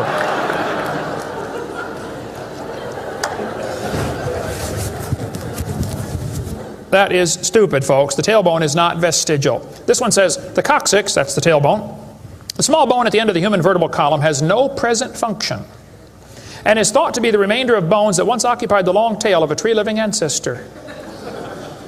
I was taught when I went to school, man used to have a tail, but he lost it because he didn't need it. I thought, didn't need it? Have you ever thought how handy a tail would be? Have you ever come to the door with 2 sacks of groceries? Wouldn't that be nice, man, be able to grab that door and walk right around and get in it? Lost it because we didn't need it. Man, you could drive the car and tune the radio knob and hold a Coke at the same time. We're going to tell the kids that lobe-finned fish show evolution. Yes, boys and girls, during the Devonian period, 410 million years ago, there were fish with lobe fins. What that means is a short arm and then the fin grows. Well, that's stupid, okay? The lobe-finned fish are still alive. They're called the coelacanth. And when they found the first coelacanth in 1938, first people didn't believe it. They said it can't be true because they died millions of years ago. When they finally proved, yes, they're still here, all they said was, wow, they survived for millions of years. Never dawned on them to maybe question the whole theory. Never dawned on them. When Dr. Roy Mackal went to Africa and did expeditions on dinosaurs still alive in the African swamp, University of Chicago microbiology professor Dr. Roy Mackal wrote this book. He went over there twice, interviewed folks who've seen living dinosaurs. People who've never seen a white man. When he showed them the Apatosaurus, they said, yeah, that's Mokele Mbembe. He lives out in the river. He's not friendly. Don't get close. Dr. Mackal said, fellas, that's a dinosaur. They've been dead for 70 million years. The natives said, well, we're sorry. We didn't know about that. All we know is we see them out there once in a while. So Mackal gets back, writes this book, and says, folks, there are still some dinosaurs alive in Africa. Then he says, it's amazing they survived for 70 million years. Never will cross his brain that maybe your basic theory is wrong. That thought will never enter his mind, I don't think. It ought to. Lobe-finned fish are still alive, folks. They tell them trilobites are good index fossils for rock that is 600 million years old. Well, that's stupid, okay? There's a human shoe print where a guy stepped on and squashed a trilobite. How could a human step on a trilobite? If they're 500 million years ago. One guy said, maybe aliens visited the planet and stepped on a trilobite. Trilobite had the most sophisticated eye ever found in nature. It's one of the first animals to evolve, and it's already got the most complex eyeball. I don't think so. The whole thing about index fossils is stupid, okay? There aren't any index fossils. The graptolites are the index fossil for 410 million year old rock, and yet they're still alive right now in the South Pacific. They tell the kids the dinosaurs are index fossils for 70 million year old rock. Folks, dinosaur blood was found inside the bone. Don't you think it's going to decay in less than 70 million years? There's enormous evidence that man and dinosaurs have always lived together. We covered that for 2.5 hours on video number 3 of our blue series of tapes. Gene Thomas, missionary friend of mine, was in the Congo swamp for 42 years as a missionary. He said, I had 2 pygmies in my church that killed and ate one. Yes, dinosaurs are still alive. California, 1925, this thing washed up on the beach called California's Nessie. Laid there on the beach and rotted away. Here's a guy behind it with a rifle. In the front you can see the critter's head. Neck going off to the right. The neck was 20 feet long. One atheist wrote me a letter and said, Hovind, you're so stupid. Don't you know that was a whale? Show me any neck on a whale, would you please? No, I think dinosaurs have always lived with man. They were called dragons for most of history. People killed most of them. There could be a few still around. It wouldn't affect me at all, okay? I don't think there's a lot of them, but there could be a few still out there. They changed the name in 1841 to dinosaur. That's all that happened. And man exterminated most of them. They're mentioned in the Bible. We cover all that video number 3. They're going to tell the kids, we've got evidence for evolution. It works by natural selection. Well, yeah, natural selection works, but see, evolution is based on 2 faulty assumptions. Number 1, they say mutations make something new. That's never been observed. And natural selection makes it survive. That's never been observed. That sounds good theoretically, but it's never been observed. Mutations happen, there's no question, okay? Thousands and thousands of mutations happen. But even guys like Pierre Gross will say, no matter how numerous they may be, mutations do not produce any kind of evolution. They're only scrambling existing information. They're not adding anything new. Here's a 5-legged bull. That's a mutant. There's no new information added. Doesn't the bull already have the gene code to make a leg? You just built one in the wrong place, that's all. This is not new information. This is scrambled information. That's not new. Here's a short-legged sheep. He's the first one the wolf is going to catch. Go, boys, go. Here comes the wolf. Herman didn't make it. Here's a 2-headed turtle. That's a mutant. Not ninja, but he's mutant. He's going to freeze first winter. Nobody makes a double-neck turtleneck sweater. I've never seen one. I've been looking. See, a mutation is scrambling information that already exists. It's like you can take the letters from the word Christmas and get all sorts of different words, scrambling them up. But you never get Xerox, zebra, or queen. The letters aren't available. And a mutation does not give you new information. It scrambles existing information. This textbook shows the kids a 4-wing fly. Look what it says now, kids. You've got to be careful. You'll be tricked on this one. Normal fruit flies have 2 wings. This mutant has 4. This rare mutation, like most mutations, is harmful. Look what it says. Beneficial mutations are the raw material for natural selection. Oh, why didn't they show us one? Why did they show us an example of a bad mutation and tell us that good ones is how it works? Show me a good one. You know why nobody's ever shown a good mutation? Because nobody's ever seen a good mutation. One professor I was debating said, I know a good mutation. He said, people in Africa that get sickle cell anemia cannot get malaria. Wow, that's like saying if you cut off your legs, you can't get athlete's foot. Yeah, you're probably right, but that's not a beneficial mutation. They tell them evolution and natural selection go together. He says, this textbook says natural selection causes evolution. That's stupid, okay? Natural selection doesn't cause any evolution. Natural selection is a conservative process that keeps the species strong. That's all it does. That's all it can do. It has no creative properties. Natural selection, nature can only select what there is to select from. If I said, I'm going to go around the world, I'm going to try to raise a race of people that are over 12 feet tall. So everybody under 12 feet tall, we're going to kill them. Year after year, we kill everybody under 12 feet tall. Well, there's nobody to select from, is there? Natural selection can only select what there is to select from. It's a conservative process. If you worked in a factory that produced cars and your job was to check for defects, you know, kick the tires, slam the doors, etc., drive it around, and you caught every single mistake and you rejected it, how long would it take that process to change the car to an airplane? You say it'll never change it. That's my point. Natural selection is like a quality control. It makes sure the bad ones don't survive, but it's not going to change it to something else. Survival of the fittest does not explain arrival of the fittest. And by the way, survival of the fittest is what is called a tautology. Kids, there's a big word. You can learn this. You can use this one on your brother. A tautology is a sentence that means nothing. You can say, oh, you're speaking in tautologies. I'll show you how it works. You say, Professor, why did it survive? I say, oh, because it's the fittest. You know, survival of the fittest. Oh, how do you know it's the fittest? Because it survived. I see. Is that the way it works? That's exactly the way it works. That's stupid, folks, okay? Actually, it's not survival of the fittest. If a whale goes through a school of fish and eats 80% of them, it's survival of the luckiest. I mean, if a snake crawls into a bird's nest and eats 3 out of 4 eggs, does the snake select the weakest of the birds to eat? There's still an egg, man. He's going to eat them all. Okay? Then they do the thing with the fruit flies for the kids. They'll say, boys and girls, we raised flies in the laboratory, and we nuked them and microwaved them and x-rayed them, and we got these flies to have mutated babies. We got flies with curled wings. They fly around, bzz, bzz, bzz, bzz, couldn't go anywhere. They got flies with no wings. What do you call that? A crawl. You can't fly. They raised all these mutated flies in the laboratory and said, you know what, folks? Every fly we got was worse off than Grandpa Fly. Yeah, so? So they tell the kids, you see, this proves that flies have evolved as far as they can go. No, this proves you're messing up with perfectly good flies, okay?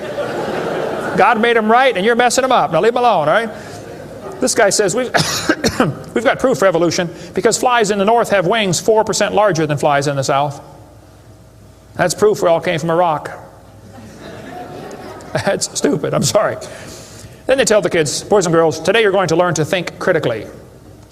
Watch this sentence here carefully. Some kids doing this for homework tonight. Boys and girls, do you think humans are still evolving? Now what kind of question is that? That's one of those questions like, have you stopped beating your wife yet? Well, if I say yes, I'm admitting I did. If I say no, I'm still doing it. Wow. Right? Go back and look at the original question. Do you think humans are still evolving? Doesn't that question assume that evolution has happened? What if a kid doesn't believe in evolution? How is he supposed to do his homework tonight? That question does not teach him how to think critically. That teaches him what to think, not how to think. That's a Soviet-style indoctrination type question, and the textbooks are full of them. They're not learning how to think. And when the kid gets done with this course, he's going to think he knows how to think. But he doesn't. He knows how to be told what to think. Brainwashing at taxpayer expense. Quite a few lies in the textbooks covered in this one. We got a lot more in video number 4. Adolf Hitler said, "You let me control the textbooks, I'll control the state." What is in these books anyway? There's a lot of good science in there, but there's some poison. Professor Wilson at Harvard University said, "As were many persons from Alabama, I was a born-again Christian. When I was 15, I entered the Southern Baptist Church with great fervor and interest in the fundamentalist religion.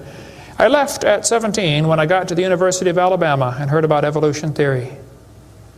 1 year of college destroyed his faith." Philip Wentworth said, "When I went to Harvard in the fall of 24, I was not only a Christian, I was a candidate for the ministry. Then for 4 years I underwent a process of mental readjustment which shook my little world to its foundations. Through it all, one thing was clear to me. If I could reconcile religion with intelligence, I knew that I could go on into my chosen career fortified by the experience. If I could not, every consideration of honor would compel me to make other plans. In the end, I gave up the ministry."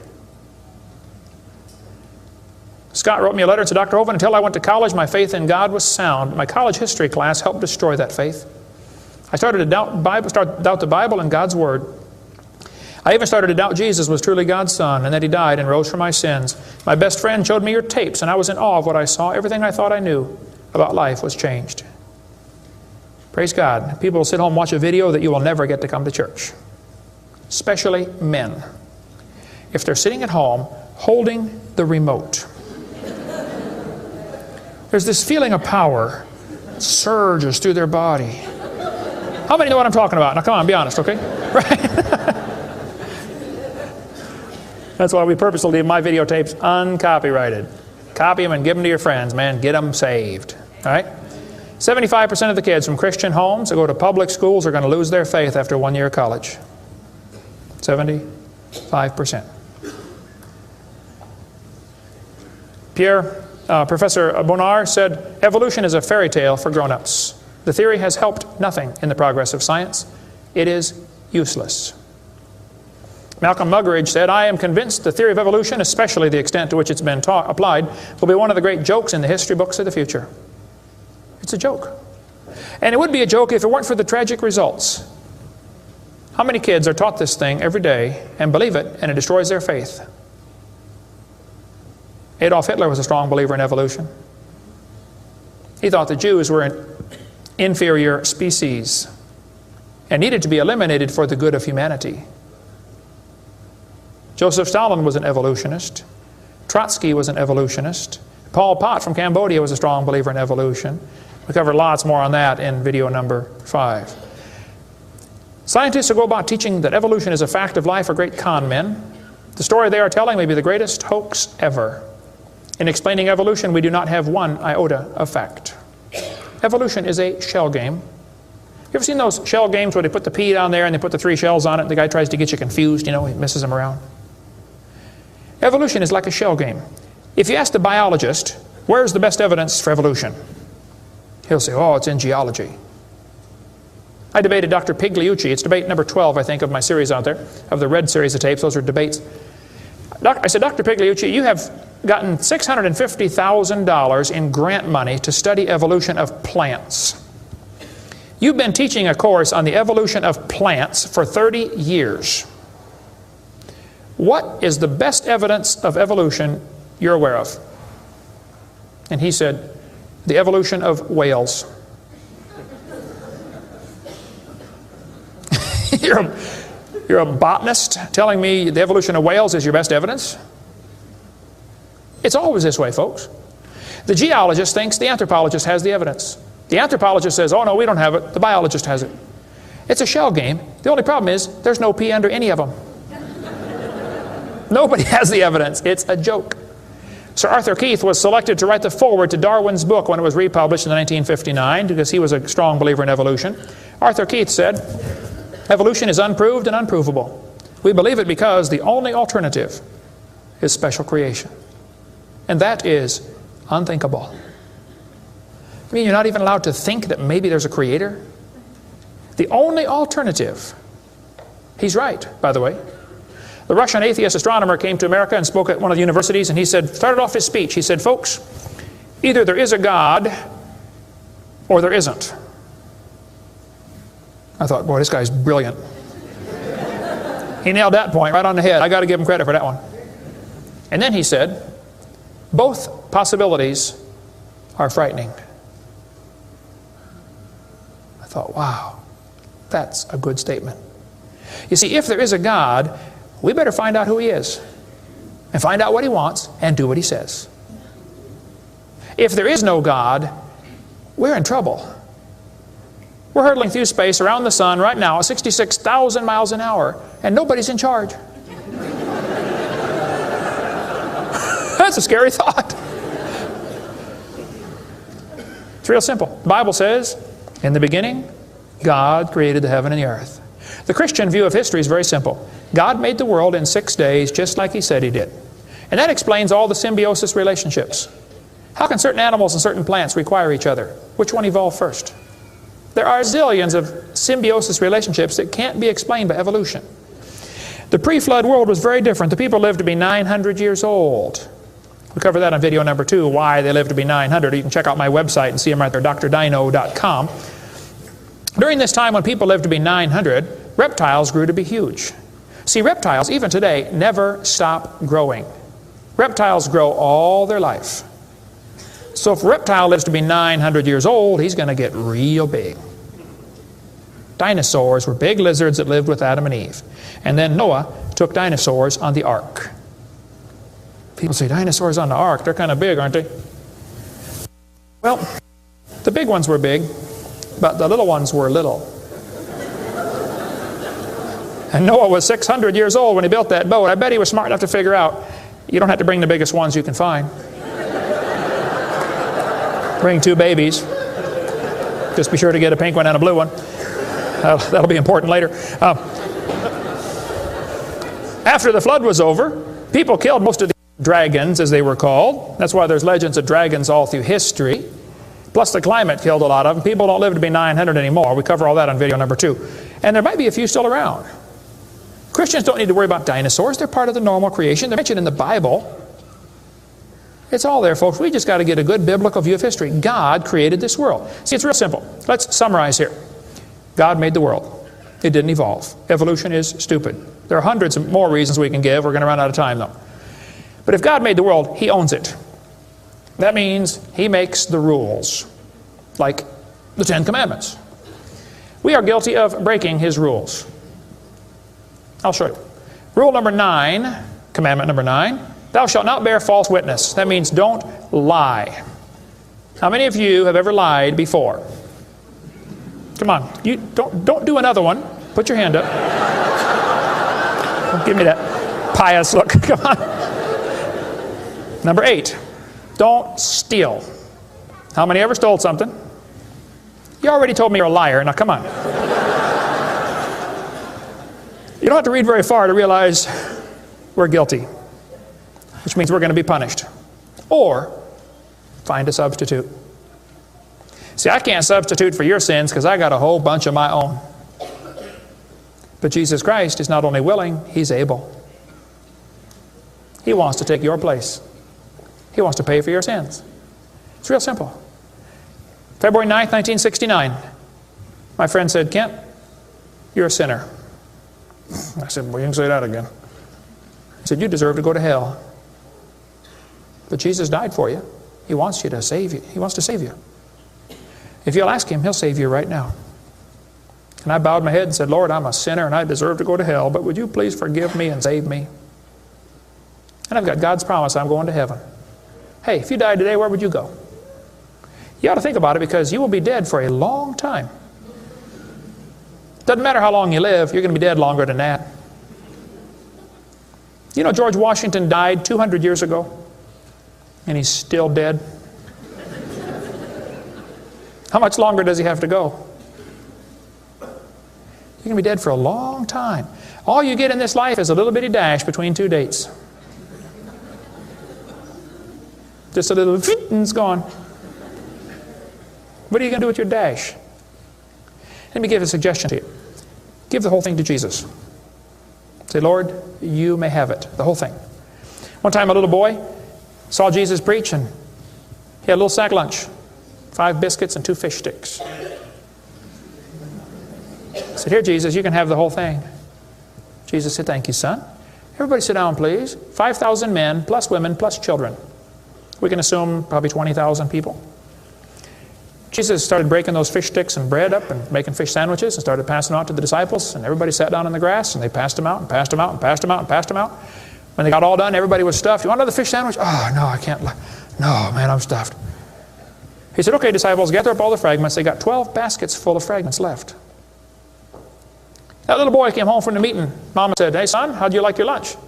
Oh, Mom, you won't believe it. Was it good? Oh, it was good, Mom. You have any left? Hey, disciples, come on in here, would you please? See, he decided to give it all to Jesus. Now, he ended up getting fed himself. He's one of them 20,000 that got fed, you know. He could have kept it and got fed, or he could give it away and get fed. Worked the same either way. If you could learn to give your life away to Jesus, you will get a wonderful life. Plus, it'll bless lots of others. Some of you ought to quit worrying about knocking that dumb ball into the hole in the dirt and start worrying about who's going to heaven or hell. And you ought to quit worrying about getting a fancier car and a fancier house and start worrying about who's going to heaven or hell. Maybe God gave you that good job so you can give some money to missionaries, not so you can build a bigger, fancier house. You know what we need in this country?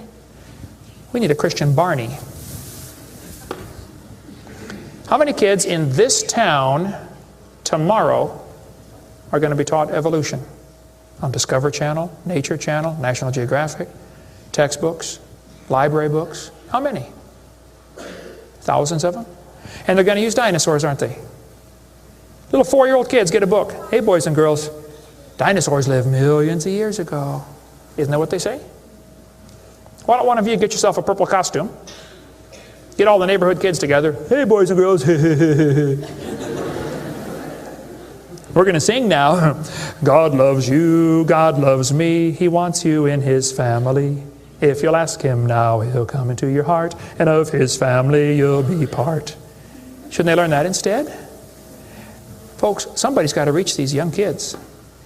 You ought to get some videos or something. My material's not copyrighted. You can use mine any way you want. Hey, what on earth are you doing, for heaven's sake? What are you doing for the Lord? I saw this tombstone the other day at a cemetery. Wayne Strickland, atheist. Hasn't died yet. He said, I'm a busy man, don't have time for this. I'm sorry, Wayne. You're going to have lots of time here coming up soon. Claims to be an atheist. Interesting. The Bible says the fool has said in his heart there is no God. Did you know God doesn't believe in atheists? Think about that one. Where would you go if you died? Now, if you're not sure you're going to heaven, you ought to give your heart to the Lord and get saved. If you are saved, you ought to find something to do for the Lord. If you want to get any of my video materials, they're not copyrighted. You can get a 15-hour seminar on creation, which lots of material on stuff, creation, evolution, dinosaurs. Get some of the debates or the red tapes or the miscellaneous topical series. We want to strengthen your faith in the Word of God. If you're here tonight and you're not saved, or if you're watching this video and you're not saved, give me a call. I'll be glad to help you meet the Lord. Our website is drdino.com. Phone number in Pensacola, Florida, 850-479-DINO. We like dinosaurs around there. If you come through Pensacola, stop and visit Dinosaur Adventureland. If you get a chance to go on the cruise, we'd love to have you come on the cruise, and we'll talk more about dinosaurs and creation and evolution. Thank you so much for joining us tonight.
organic evolution. That would be the origin of life. How did life get started from non-living material?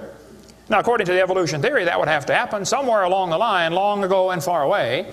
Life had to come from non-living material.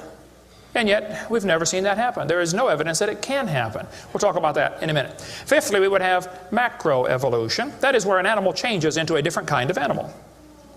Nobody's ever seen a dog produce a non-dog. But the evolutionist believes a dog came from a rock, if you go back far enough in time, 4.6 billion years. Finally, we have microevolution. Now, I don't like this word, okay, because it gets people confused. I think we ought to just call it a variation. But microevolution happens, folks. That is a fact of science. Animals produce a variety of offspring, but it's always the same kind. The first 5 definitions of evolution are stupid. It doesn't happen. It's certainly not part of science. It's something you have to believe in. They teach the kids it all started with a big bang 20 billion years ago. A big bang. I like to ask them some simple questions. What exploded? And where did it come from? And where did the energy come from? Et cetera, et cetera. According to the Big Bang Theory, it all started with a little tiny dot and exploded and spread out over all the universe much faster than the speed of light. Well, the Big Bang Theory, as we'll see in a minute, is stupid.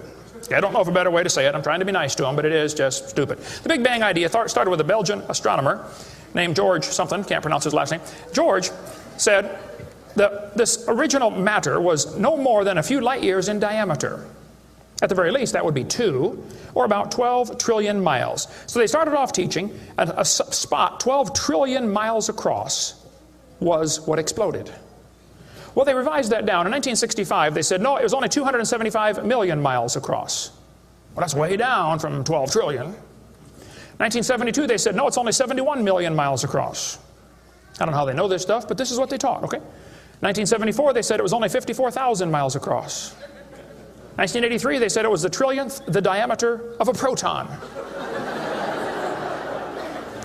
Now they're saying it's nothing at all. Nothing exploded. And here we are.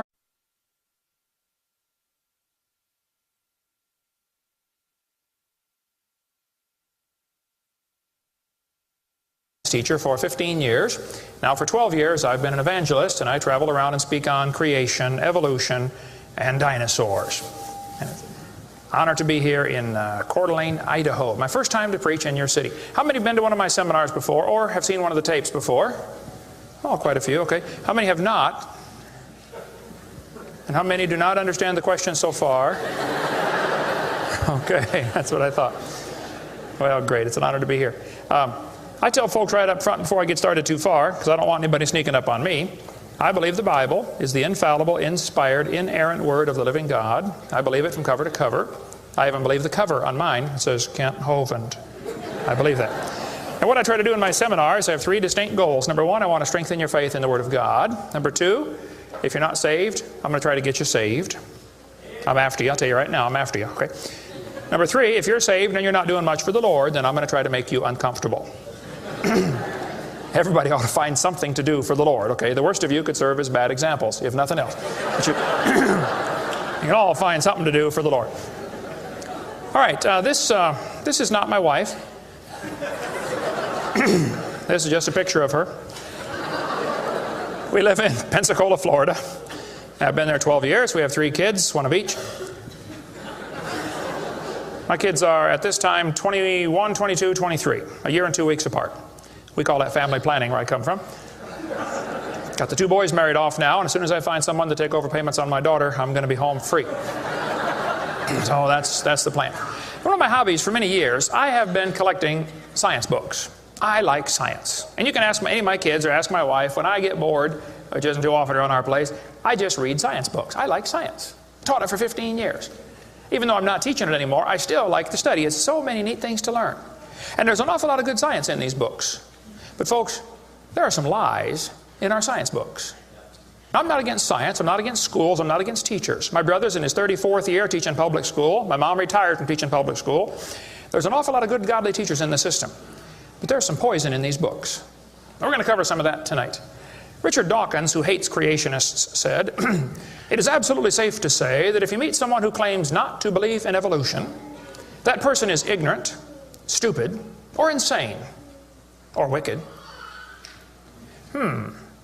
Well, Richard, we'll send you a copy of this tape because I'm going to show you 100 reasons why evolution is so stupid. We need to define a few terms, okay? According to the dictionary, stupid means lacking normal intelligence, foolish, silly, a stupid idea, dull and boring. I think evolution is stupid. Now, my mommy used to get mad at me when I used that word, so it's a little hard for me, but Bill said, Brother Hovind, I want you to preach on 100 reasons why evolution is stupid. Okay, Bill, well, you asked for it, so here goes, all right? Let's define some other terms now. The word evolution has at least 6 different meanings, and I've done 58 debates now, and if you're going to get into a debate on evolution with anybody, you better first define what you're talking about, because this is a very slippery term, okay? First, we have cosmic evolution. That would be the Big Bang. There is no evidence whatsoever for that. We'll get into that in just a moment. Then we'd have to have chemical evolution. See, the Big Bang supposedly made hydrogen. Well, how did we get 92 elements, plus the synthetic ones? I mean, how did the chemicals evolve? They don't talk about that much, but that would have to happen. Thirdly, we'd have to have stellar and planetary evolution. Did you know the stars would have to evolve? There's an awful lot of stars out there, folks, but nobody's ever seen one form.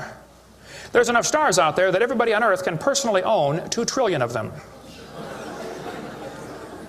We've never seen one star forming. We see them blow up from time to time. It's called a nova or a supernova. We've never seen one form. One professor told me one time, he said, well, we calculated in the laboratory that if 20 stars explode near each other, it'll produce enough energy to make a brand new star. I said, well, that's brilliant. You got to lose 20 to gain 1. You ought to run for Congress. You could help those guys borrow their way out of debt. Man, first place, that's all theoretical. We've never seen it happen, okay? And I think it is scientifically impossible. See, then we'd have to have organic. So we got talking about the Big Bang, and he said he believed in the Big Bang theory. I said, yes, sir, I figured that. You have to teach it at Berkeley. I said, tell me, sir, how did the universe get here? He said, well, 20 billion years ago, all the matter was squished in this little tiny dot, and it was spinning real fast, and it exploded. Big Bang. And pieces flew off and became the galaxies and the sun, the moon, the stars, and finally, you know, people. Here we are. I said, sir, could I ask you a couple questions, please? You know, one of my favorite things to do in life is asking questions to people who believe in evolution. I absolutely have a wonderful, that's how this whole ministry started. 12 years ago, I moved to Pensacola, Florida.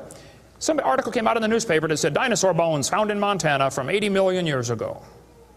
I wrote my first letter to the editor in my life, about 12 years ago. I wrote a letter to the editor. I said, yes, they found dinosaur bones, and yes, it was 40 feet long, and yes, it was found in Montana, but it was not from 80 million years ago. This one probably drowned in the flood in the days of Noah, 4,400 years ago. And you would have thought I shot the sacred cow. Actually, I did. Boy, there began to be quite a battle in the newspaper, letters to the editor flying back and forth, and finally a university called me and asked me to do a debate with one of their professors. Well, I'd never had a debate in my life except with my wife, and I lost those every time. So I was not excited about debating, but I said, well, how do you do it? What do you want? And the guy said, well, you send us 30 questions, and the other guy will send in 30 questions, and we'll discuss those questions for the debate. I said, okay. So I sent him 30 questions. I thought they were perfectly legitimate, fair questions. I said, a woodpecker's tongue goes all the way around the back of his head and comes on top of his left eyebrow, left nostril here. Would you please show me any fossils that have been found, intermediate species between a normal bird and a woodpecker, you know, with his tongue going all the way around his head? What evidence do you have of how this evolved? That question never came up. I don't know what happened to it, but I said, termites chew on wood and they swallow it, but termites can't digest it. It goes into their stomach, and there's little tiny critters in their intestines that actually digest the cellulose. Now, those little critters can't live without the termite, and those termites can't live without those critters. Which one evolved first?